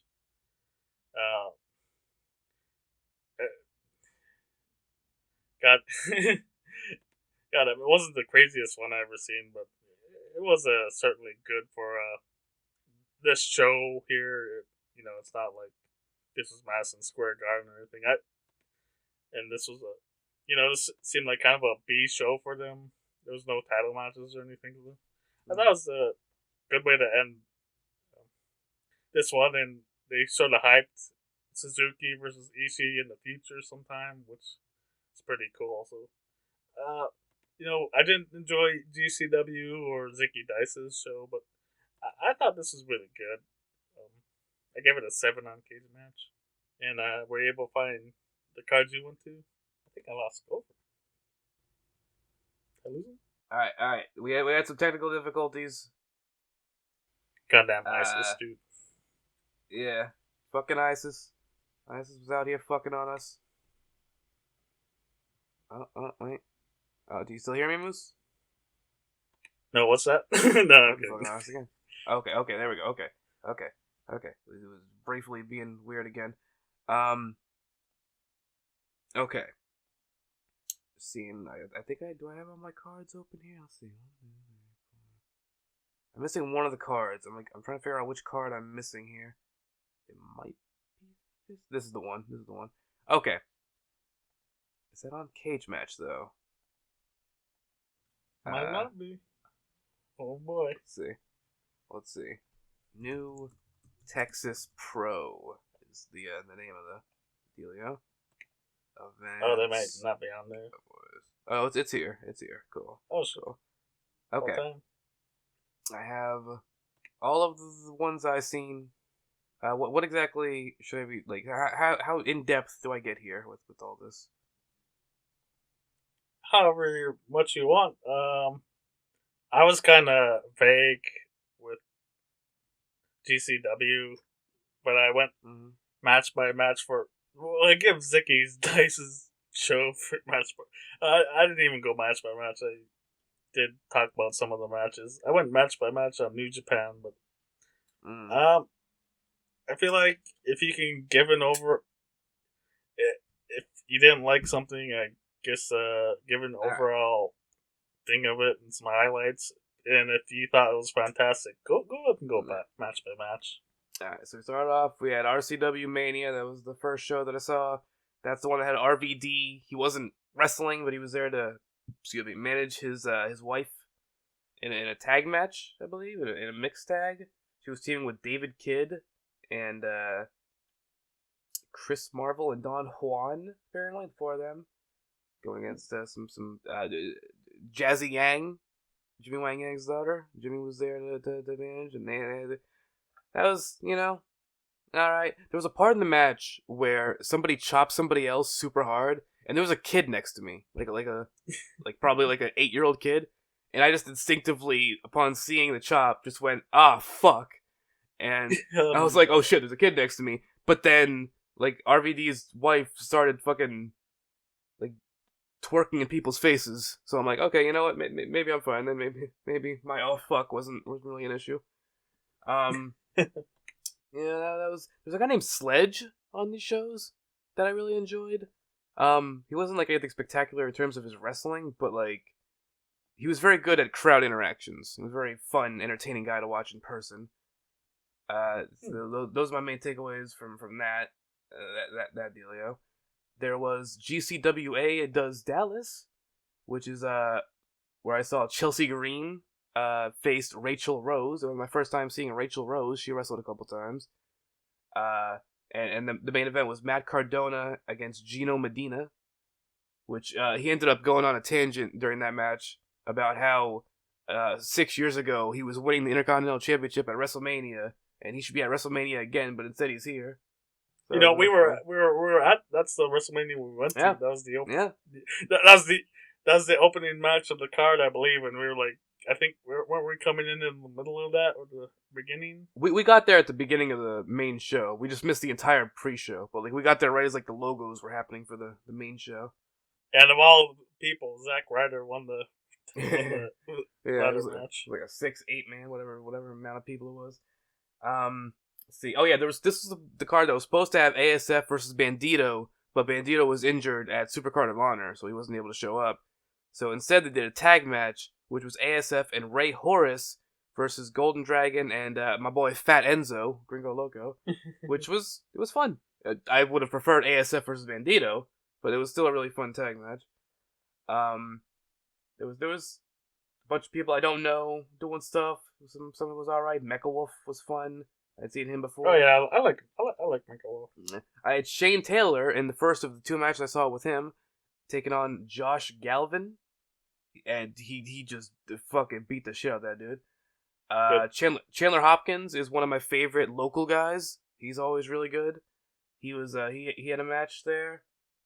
He's gonna be headlining that card I mentioned to you. That's gonna be here next month for what's that? Palais Pro Wrestling. He's gonna be headlining that. This show was a lot better than the first one. The first one was like it was kind of fun, but like the wrestling wasn't great. This one was like the wrestling itself started to get really good. After that was Hybrid Mania, which this is the one where Jimmy Wang Yang actually wrestled. He teamed up with his daughter and Miss Michelle against Brendan Weiss, Maddie Rudkowski, and Kai Vibes. And he did a standing moonsault, which was pretty cool for a guy of himness. This had the Wrestling with Regret YouTube Championship, which I didn't know was a thing. Apparently that's a thing. Brian Zane was there to manage one of them. The show was alright. I'd say it was better than the RCW one, but not as good as the previous one. After that, Inspire Pro, which had the main event was Davey Richards versus a guy named Great Scott. So is Inspire Pro the promotion that was that used to be Smoky Mountain Wrestling, and like not Jim Cornette's, but the one that was like in Tennessee or whatever? I have no clue. No. Or is that the like first of the shows that was supposed to have Will Allday though in a Fatal 4-Way, but instead it was just a triple threat, and they didn't mention anything about him. This was I think the first show that Mysterious Q was at for these shows, however, and he's somebody that I've grown to really enjoy as a local Texas guy. So really big he has kind of a like a Sheldon Benjamin kind of build, but a little bigger. But he wears like sort of a Hayabusa mask, kind of. And he's very strong, very athletic. You know, he's really fun. Rachel Rose again. She was in a tag match on this one. was pretty good. Pretty decent match. Pretty decent card. This was the first card I saw with Brian Keith, who, despite his name being Brian Keith, is a very Ice Cube looking guy. Like, he looks a lot like Ice Cube. And this dude just beats the fuck out of people. He got the fucking chops, he got the forearms, he got the kicks. That dude, ooh, and he faced Gary J, who is a guy that I always forget about, a local guy here, who he also is like very stiff, has very strong hits, but you wouldn't know it by looking at him. He does not look like the kind of guy that would do that, but he does. So that was a very brutal match. And then after that was New Texas Pro Cowboys from Hell, which had ASF taking on Chris Bay, which was a really fun match. My first time seeing Chris Bay. There was supposed to be a triple threat with Will Allday, ended up being 1-on-1. This had Chris Bay. Isn't Chris Bay in the Bullet Club? Yeah, he's a Bullet Club guy. Lufisto, first time seeing her versus Hyan. Some other stuff is alright. Rachel Rose again. For some reason, this was the first match where Rachel Rose was a heel. She was a face in the first two, and this one she's a heel. And then Brian Keith was in the main event for the New Texas Pro title against Josh Alexander, which was the former TNA World Champion. Yeah, that was really fun. And that was the final show of the first night. And I was supposed to watch another card from them on night 2, right before Texas Mania, but I felt sick, so I wasn't gonna go at all. But then I ended up taking a nap and waking up at like 11 o'clock, and I felt better. Wait, so you went to these events and you felt sick the next day? But that was like a different sick than what I feel now. I think that was just a lack of sleep, because like I got home, I ended up only getting like 2 hours of sleep. Yeah. I ended up I actually made it in time to watch the main event of that show on night 2, which was David Richards versus Mysterious Q. Another really good match. And then Texas Mania, which was by far the best card. This was possibly the most fun show I've been to in general. I've never been like that loud. I've never been like really comfortable like chanting and being loud. Well, like do you remember at Ring of Honor I lost my voice? Yeah, I kind of lost my voice a little bit with this one. I was just able to get super into it. It was a very fun show. Mysterious Q also had a match on here against Ryan Davidson, and he wasn't wearing the mask. It was no mask for that one. The first match, right? Casey Navarro versus Chandler Hopkins. The fucking top rope broke during the match. So I was in the front row on one side of the ring. Chandler got whipped to the ropes. The top rope broke, and he like went like fucking tumbling out and crashed right into the security railing right in front of me. And so that was like a scary moment. Looked like it was gonna be like possibly an injury for him, but he ended up getting back up after a minute or two, got back in the ring, and finished the match. After that, they had some ring crew come out, and they replaced the top rope with the bottom rope. So it was now a top rope, middle rope, and no bottom rope. And they kept it like that for 2 matches while they went and found a third rope, and then they added that one to the bottom. So Mysterious Q versus Ryan Davidson had the top rope and bottom rope, or middle rope only thing. And there was a part where Mysterious Q was going to go for a springboard, and then he's like, no, I'm not doing that shit. I don't trust this. This, let's see, it had Brian Keith again versus Josh Woods, which was really fun. Woods. Yeah, that was a really good one. The VIP tag titles between 2 teams I'd never heard of. There was Fly Def, who were the champions, Warren J and Zach Zilla against Injustice, which is Jordan Oliver and Myron Reed. Yep. Apparently. That was pretty good. That was pretty fun. Matt Cross versus Ninja Mac was a very fun match. 20. Yeah. Very, very fun match. Then there was that match I mentioned before with the 5-way that had the people throwing money at the ring afterwards. And then Shane Taylor versus Low Key. And Keith Lee, after he did the introductions, he sat down ringside. He was like 3 or 4 seats to my right. He was like right over there. Oh, damn. Yeah, he ended up leaving. Well, he left the ringside area after that match. But then the main event, Suzuki versus Barrett Brown, there was a point in the match where Suzuki forearmed Barrett Brown so hard that Keith Lee actually came back out, walked up to the ring, and just like sang, "Oh my God," and then he just peaced out again. So yeah, I got to fucking I got to be involved in some fun chants. I got to do a murder grandpa chant during that. Got to be part of the singing of Suzuki's theme song. There was a chant earlier that I got to be part of, which was "They like butt stuff." Because I don't know what the fuck it was. Somebody like screamed at some point during one of the matches something about an ass. I don't remember what. So then like everybody else just started chanting "They like butt stuff." So I got to be involved in that chant, which was fun. It was just a super fun show. Shane Taylor and Low Key murdered the fuck out of each other. Suzuki and Barrett Brown murdered the fuck out of each other, but more so Suzuki murdering Barrett. The 5-way was a lot of fun. And Ninja Mac, apparently that's Ninja Mac's last match in America before he goes to Japan. He's going to wrestle for Noah. He said after the match that it was his last match before going to Japan. So, did you watch NXT? No. I watched NXT, and boy, after watching Ring of Honor, after watching New Japan Pro Wrestling, it's so weird watching WWE after that because, like, so Ring of Honor and New Japan try to present things as if it was a sport. In WWE, it's more about like they talk about these people like like they are characters. It's it's such a weird thing to describe. Like I'll talk about this show match by match. My first thing was the ladder match, which was kind of lame because GCW does like better like scramble matches than WWE does. I remember like Escobar trying to like him setting like you notice him setting stuff up, and it was really lame. I didn't get the point of this at all, other than to have a ladder match. The much better match was Tommaso Ciampa getting a good match out of Tony D'Angelo, who I decided to check and hasn't had that many matches really.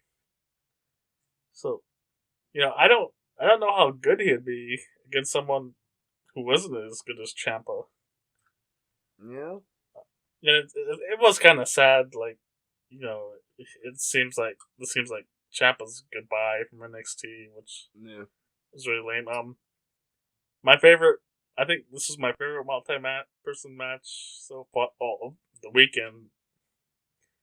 Let's see. It was Imperium defending the NXT tag titles against the Rascals and the Creed brothers, and god damn, like the Creed brothers, dude. Like this, I thought this match would have been much better without them. Honestly, like, I mean, they look terrible. They're, I mean, I don't think they had. I don't know if they had 20 matches yet. Like, god damn. But Imperium's great. MSK's really good. I enjoyed what I got out of them until and only sometimes the Creed brothers got in the way.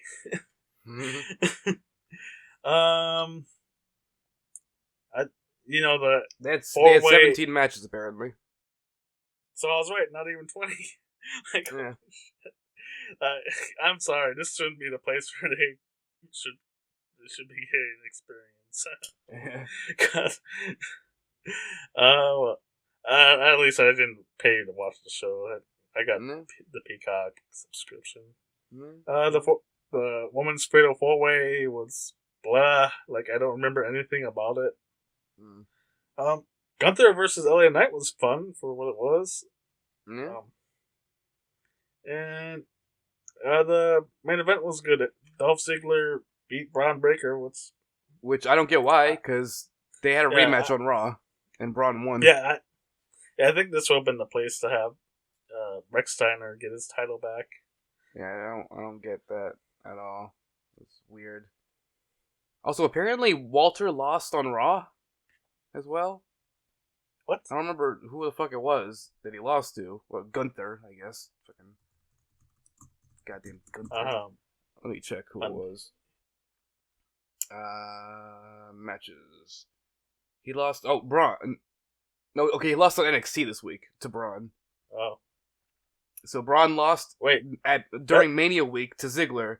Then he beat Ziggler on Raw, and then he beat fucking Gunther on NXT. Wait, that sounds like a takeover main event, and they did it on NXT. And it was for the title. It was an NXT title match. They did it on a regular episode of NXT. Like, I don't mind that they did it on NXT, but like that had no build up. Yeah, it just sort of happened. Gunther lost. It was Hey, maybe he'll be all elite soon. That's what this is. So we both seen the Supercard of Honor. Yes. I didn't watch the pre-show, but whatever. Remember if I did? I don't know. See, alright. Let's just talk about the main show match by match. First match was Shane Strickland versus Alex Zane, which I thought was decent. Yeah. Good way to open the show. I like Shane. Yeah. So what's There's his many different names. He's Swerve the Realist, or what the hell is that name? Yeah, he was Swerve the Realist on there, but then he's also like Isaiah Scott, Killshot, Shane Strickland, Swerve. Many variations. And he's gonna become like John Morrison or something. You got anything to comment on that? But do you like Shane? Yeah, there's a lot about him, personality-wise, character-wise, that reminds me of Brandon. I see a lot of Brandon in him, which apparently I'm not alone in. A lot of people seem to see a lot of Brandon in his personality. A lot of Tucker variety out of Brandon. Oh man. Mm. So Tully Blanchard comes out and says he's got a new member of Tully Blanchard or Blanchard Enterprises or whatever the hell it is. It's Brian Cage, and oh yeah, he had he had a tag team as well on the pre-show, new team, which had a guy named Baum, Baum, who was at a couple of shows I saw live, like some of those shows. I don't understand why Brian Cage allowed it's his debut in Ring of Honor. He's this big monster man. Why is he letting Ninja Mac gain any offense at all? I don't looking at the two wrestlers. I think Brian Cage should have won, pretty convincingly. But what was Ninja Mac doing to get offense? Like giving them headbutts or something? It was very brief his offense, but he got a little bit in, little strikings, and what have you. Well, I can't complain too much. Cage won in under 3 minutes. He got most of the offense. Yeah. Not my favorite wrestler, but I think he could have I think other people, the right people, could have good matches with him. Mm. Yeah. Do you like Brian? I'll say this: Brian Cage is a big man. We saw him; he's a huge dude. He can do crazy things in the ring. What do you think about Brian Cage? I enjoy it personally. I like that style of wrestling. The big muscular dudes who can be very athletic, but also toss people all the fuck around. I enjoy that, and I think he does that well. Let's see. Jay Lethal got a huge crowd reaction here. He's the ace of Ring of Honor, and he wrestled Lee Moriarty in the match. Was really good, and I think the post-match angle was fantastic. What about you? Yeah, we had Jay Lethal starting his heel turn. A little bit of heel, which continued on Dynamite. Oh, so what happened on Dynamite? Basically, him and Sanjay Dutt were antagonizing what's the fucking, who the hell's the guy that he did the angle with here? Oh, Lee Moriarty. Lee Moriarty, I think. Yeah. Was it Lee? No, Samoa Joe. Because later on in the night they had that angle. Yeah, it was. So they're setting up some Lethal and Joe stuff, I believe. Here we go again. Back to 2003. I thought that was great. I missed most of this next match. Yeah, I missed most of this one. I think I was making dinner. Willow Nightingale was apparently the one who was supposed to face Rachel Rose at the show that I ended up having to miss because I was sick. So yeah. I thought this match was decent. You know, I don't think Willow. I like Willow, and I've seen her wrestle on the what's it called, Woman of Honor Wednesday or something. I like Mercedes as a character. I thought the match was okay. Probably this match and the TV title match is probably the ones you want to take a bathroom break, or a break during. Go make dinner like I did. Yeah. You know, now that Ring of Honor and AEW are owned by the same promotion, I think we can, I'm sorry, but I think we can get much better women in Ring of Honor now that there's a, basically it's owned by the same person, so we can get wrestlers from AEW now. Yeah. Alright, so match of the weekend, Ring of Honor World Tag Team titles. What do you think? Super fucking good. That match, as they say, that match fucked. Yeah. FTR, Briscoes. It was so fucking good. Almost half an hour. And it's just fucking incredible. Incredible match. You know, and I could have sit through more. A match is great when you see the length. Like, I didn't feel like it went half an hour long, but goddamn, even then, like you wanted more of the match. And yeah.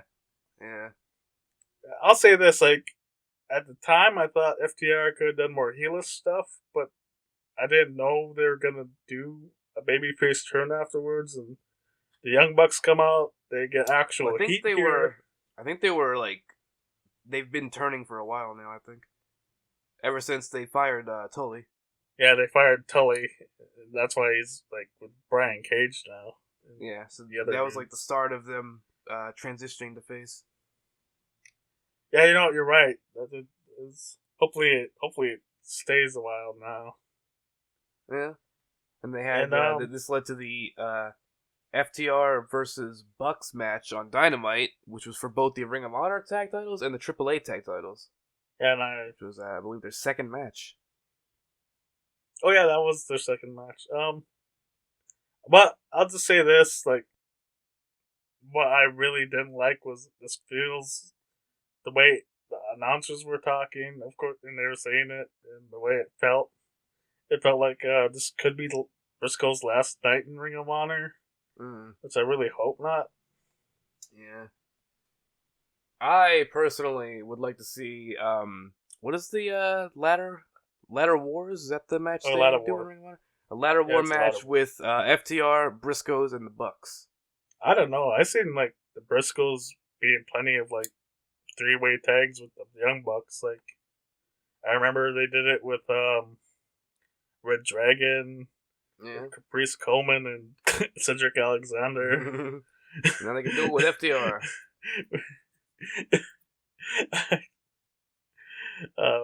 And the feeling of, alright, is this last? Are these guys done in Ring of Honor? I got the same feeling with the TV title match. Like, Rhett just got the shit beaten out of him, and he got a little bit of offense.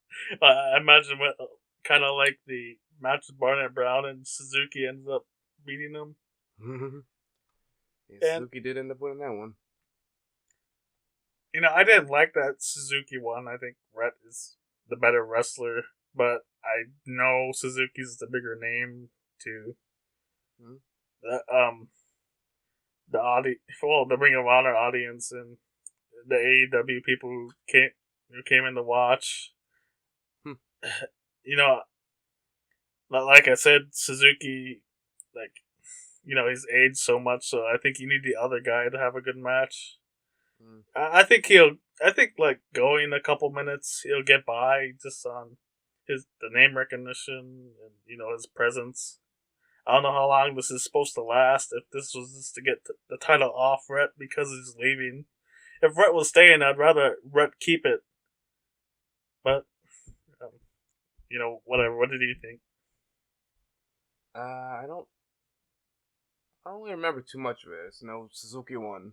Yeah, it didn't last long. It was not 6 minutes. It was not as long or as good as the Barrett Brown match. That match was like 9 minutes longer, and Barrett actually got some offense in. Slapped the shit out of Suzuki at one point. Yeah, see, Rhett couldn't even get as much offense as Barrett Brown. Well, we had the Pure title. I thought this was a good match. The ending came out of nowhere, which is fine, but it was another one of those things where, or another AEW person is beating the Ring of Honor guy. So is this the last time we're seeing Josh the Goods Woods here? Maybe, not sure. I know that they're definitely pushing towards Yuta joining William Regal's dealio. They furthered that on Dynamite with a segment with the best friends sort of seeming a little upset with Wheeler, so feeling like that he's abandoning them, and Wheeler just sort of being like, "That fuck, I don't care." So I think they got big things planned for Yuta. Hopefully, I mean, he needs to be out of the get along game. And then main event. Main event was very good. The great main event that injured Bandito, so I couldn't see him live. Yeah, man. Also, fucking Tony Schiavone, right? Apparently that dude didn't watch the show, because on Dynamite, there was a match, Julia Hart versus Sheeta, and at one point, Julia, like, told her own managers to get the fuck out, like, because like, she was doing some heel tactics, and they were like, yo, what the fuck? She's like, go, get out of here. Tony's like, dude, I have never fucking in my life seen somebody kick their own managers out. It happened right here, Tony. It happened last Friday. In this match. Doesn't surprise me you didn't watch this. Like, yeah. Bandito fucking kicked Chavo. Oh yeah. Isn't that funny? Like, Chavo gets brought back after apparently being let go by AEW, just to be the first guy ever to be fired by his client in the middle of the match. We had the whole thing with sort of the opposite of Julia's thing, where in Julia's match she was being a heel while her managers were being faces. This one, Bandito wanted to be the face, and Chavo was being a fucker. So he's like, get out of here. Of course, Jonathan Gresham got the W. Oh yeah, absolutely. Really great match. I figured this would be good. And it ended up being really good. Goddamn, just Gresham is fantastic. He needs to work on his promos though. I think he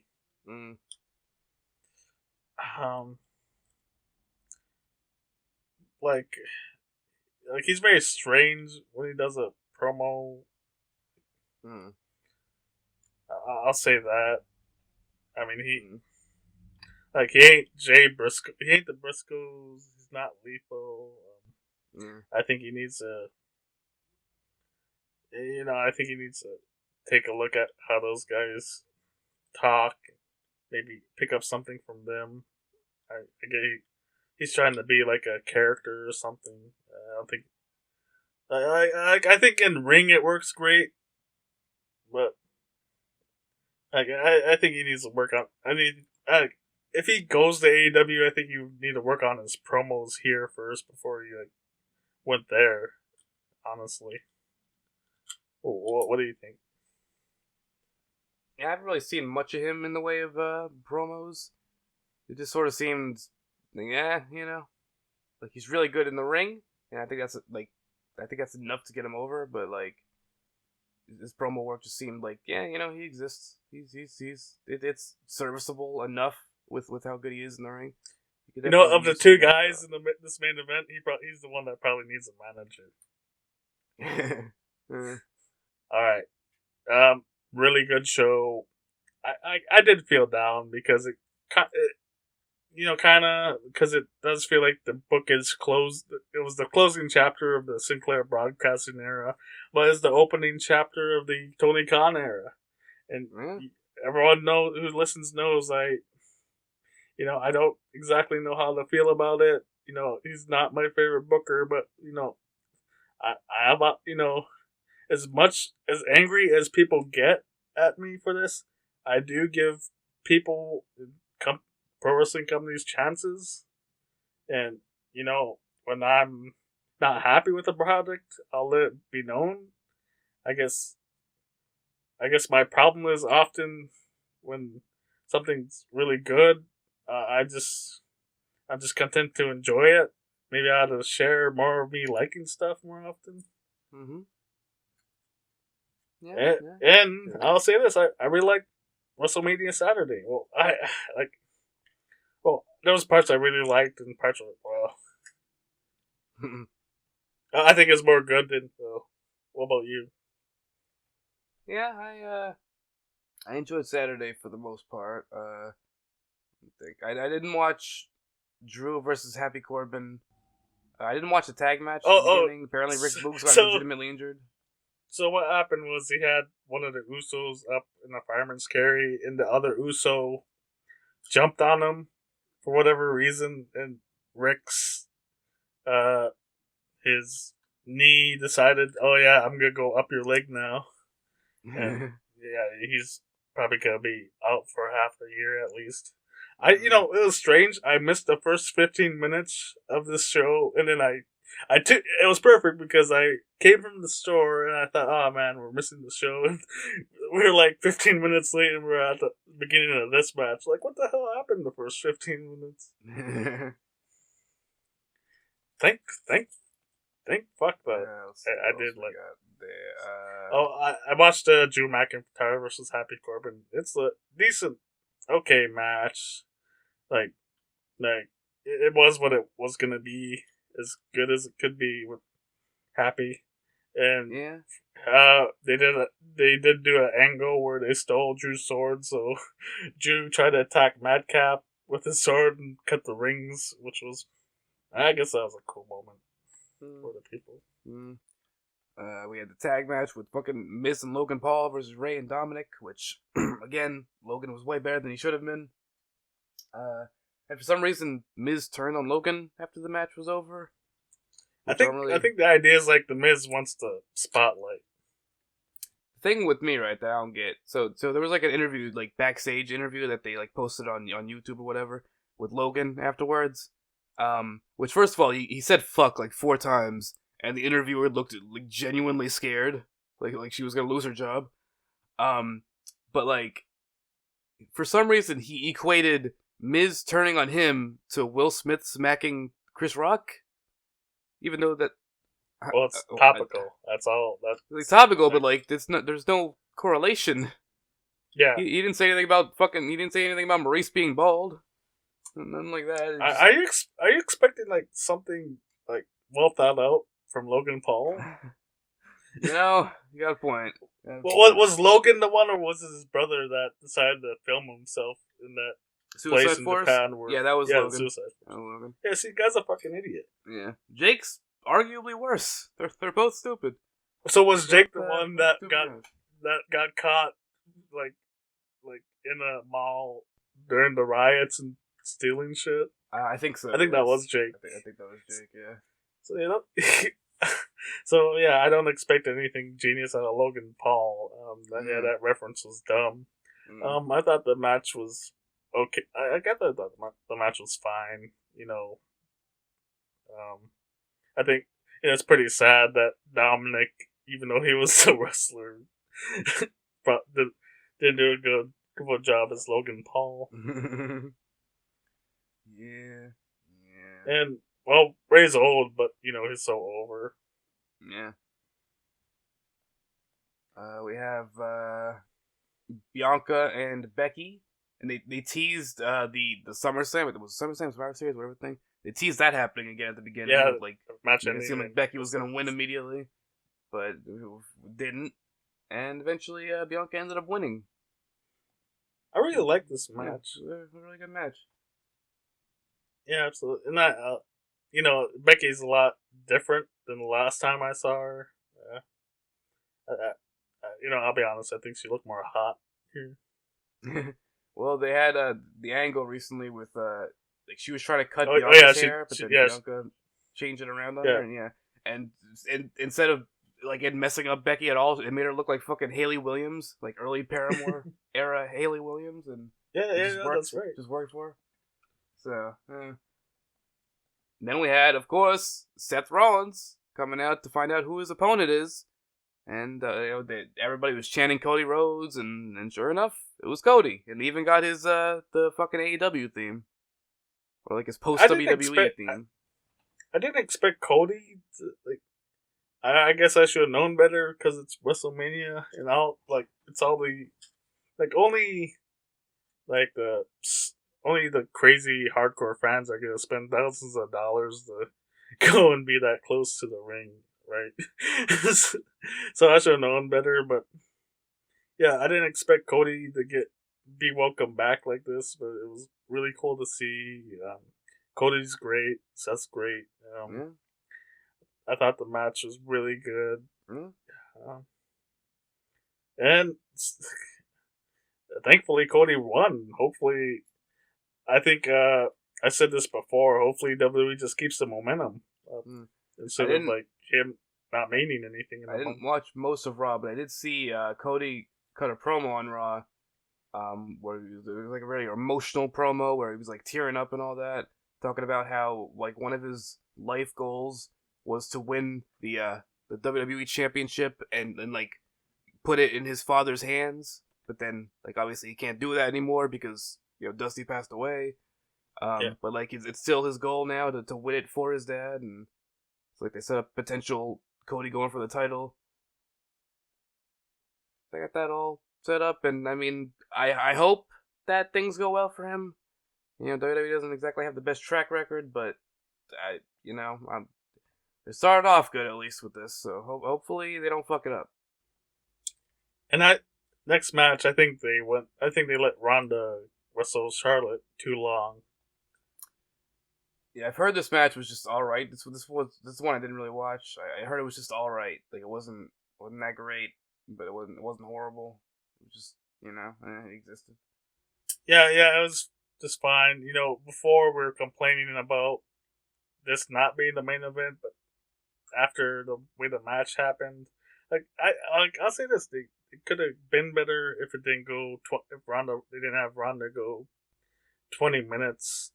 But Ronda kind of hasn't been herself, she hasn't been the old Ronda anyway. I don't know what it is. If Vince is telling people, "Oh man, you ought to smile," like that's that dumb shit. The way they ruined like Roman for the first couple of years, the Ultimate Warrior. Just why don't you be more friendly? That's not Ronda Rousey's character. And her going 20 minutes, ridiculous. Like. Yeah, that happened, and I don't know if Ronda's done or whatever, but I think the first run was great, and the second one, it ain't it. Ain't Chief.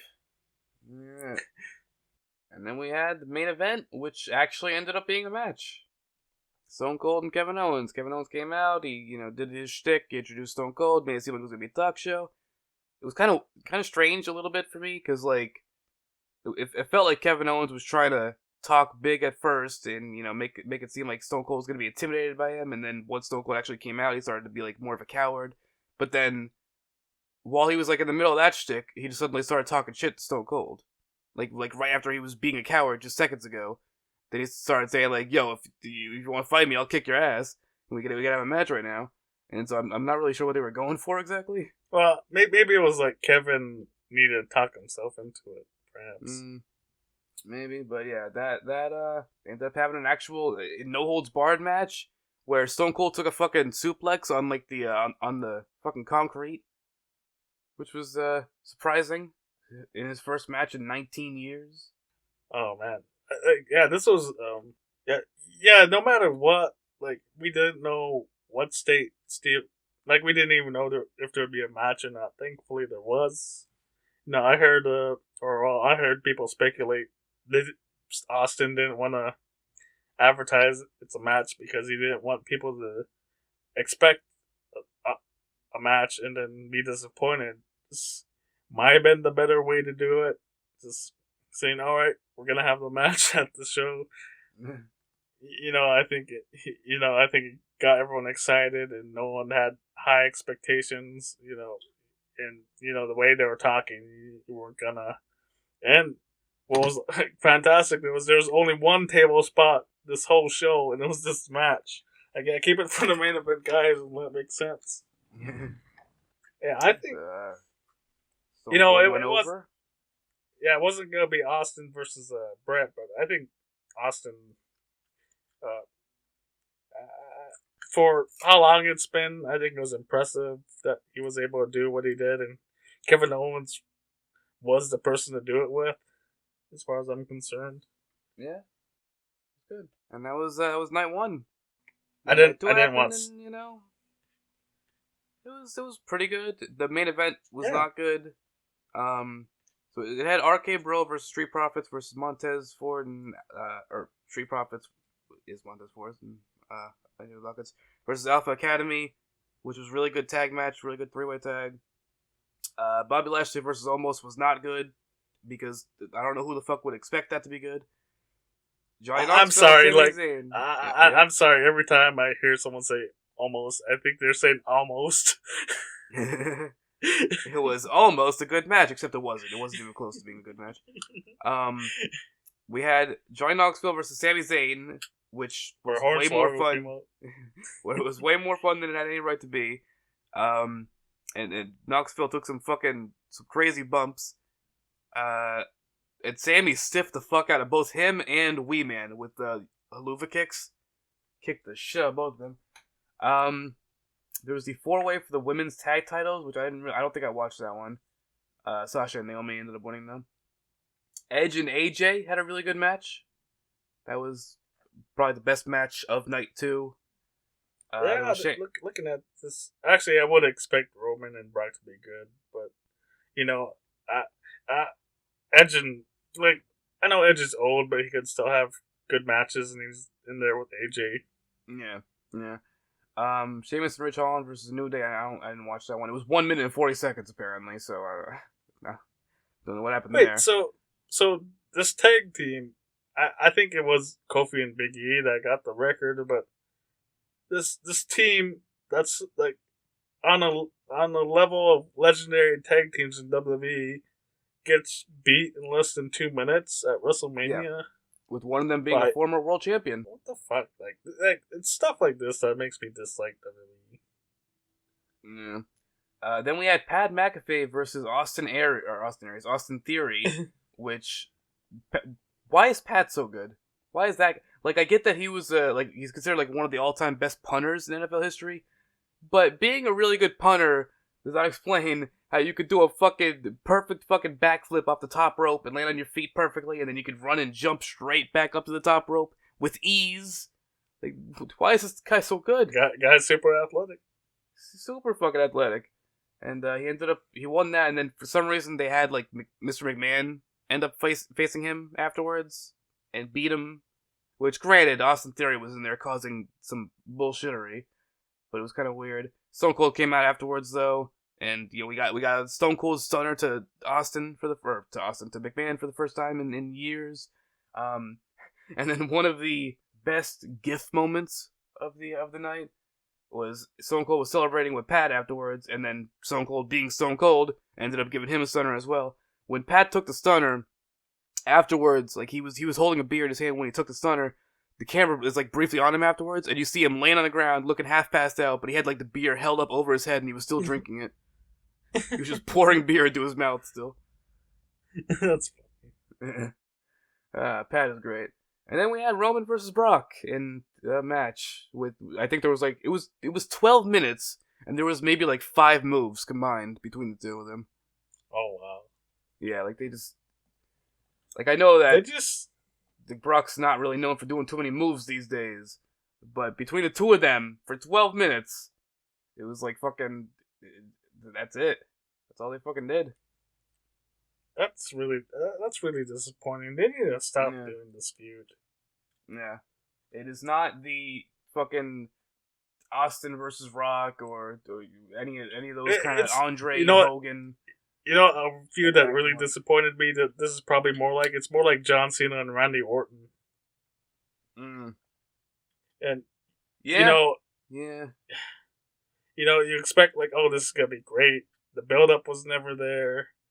The matches weren't, like I wouldn't say they were bad, but they had some good matches, but then they also had some that were not so good. And it's just, again, it's something that's like, it's not anywhere near the level that they make it seem. They make it seem like one of these fucking all-time great feuds, like Orton and Cena. They make it seem like that. This one, and it's not. They're not able to actually make it feel like what they think it is.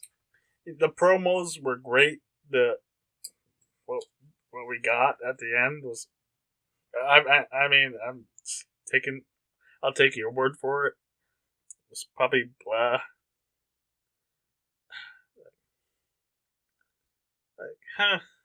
Well, what do you think is next for Roman Reigns? Cody Rhodes? Maybe. I mean, how long has Roman been champion now? Well, cage match with us. Let's see. Because I feel like, I mean, they got to give the title to Cody. Like they fucking have to, right? Like, so he's been Universal Champion for 586 days. Yeah, I mean, sounds like a good enough time to take the title off of him. So could be Cody up next. So he beat the Fiend for the title at Payback in 2020. Let's see, defended against Kevin Owens a bunch, Bryan Danielson, Cesaro, Edge. Oh yeah, I forgot he had that match with John Cena. Finn Balor, Brock, Sami Zayn. It's been so long that several of the people he's defended against aren't even in WWE anymore. I forgot Goldberg came back to wrestle him. Yeah. For a reign, it seems like I think this reign really helped make Roman a big star. Now, it's just like, I think he's in the situation Kevin Nash was in when he was champion in the mid '90s. We're just wondering who's gonna challenge him, and on the roster, I don't know.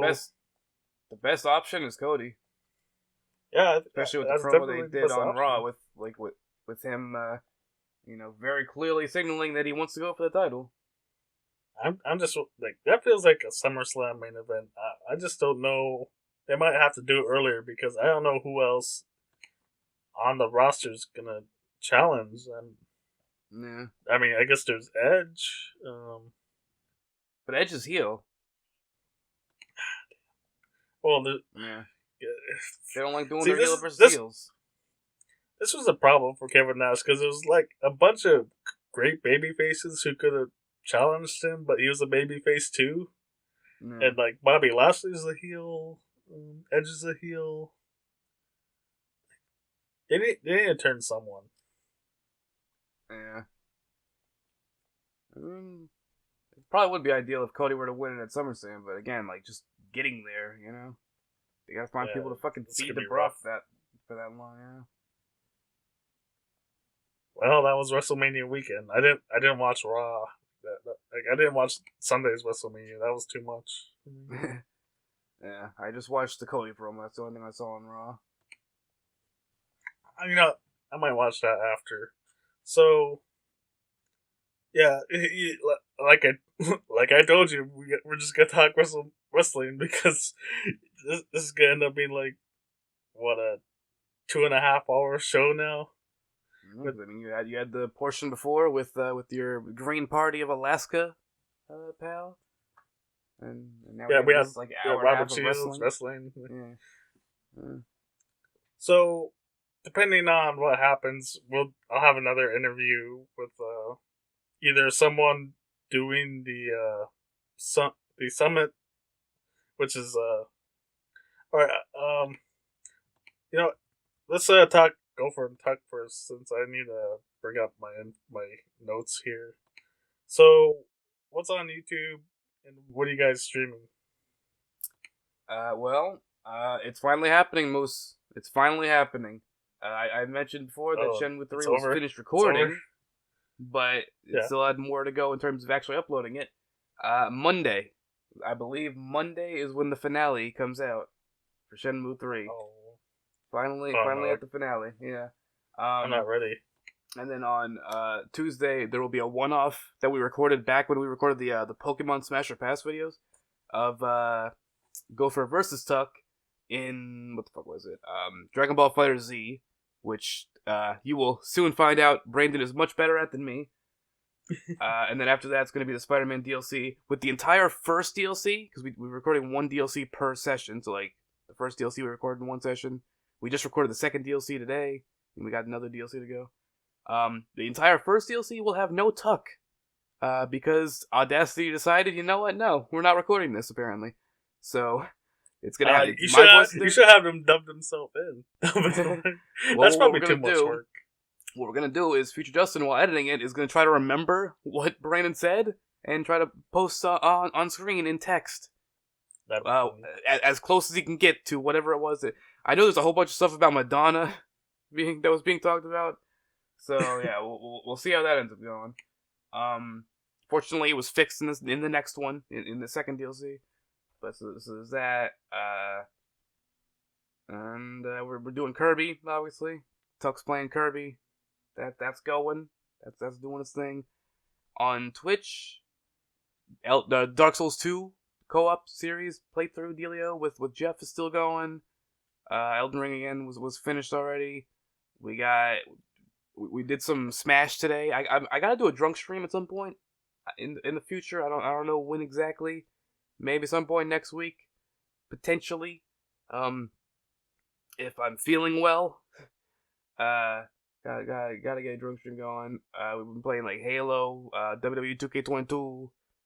We've just been going back to basically whatever multiplayer dealios we got.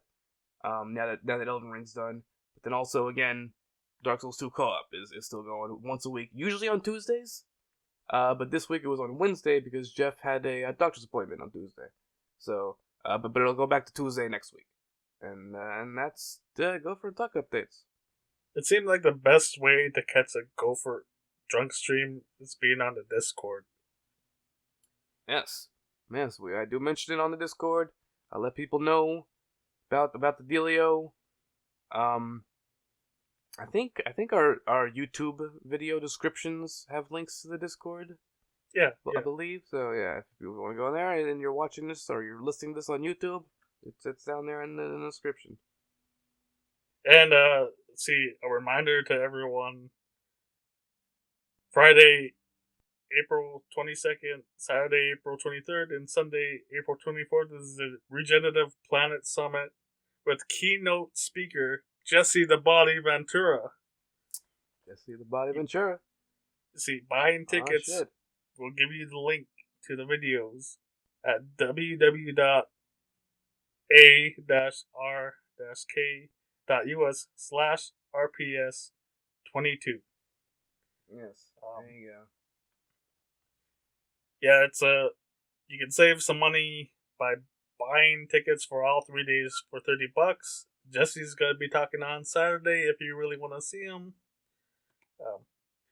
Thanks to anyone that shows up. We really appreciate it.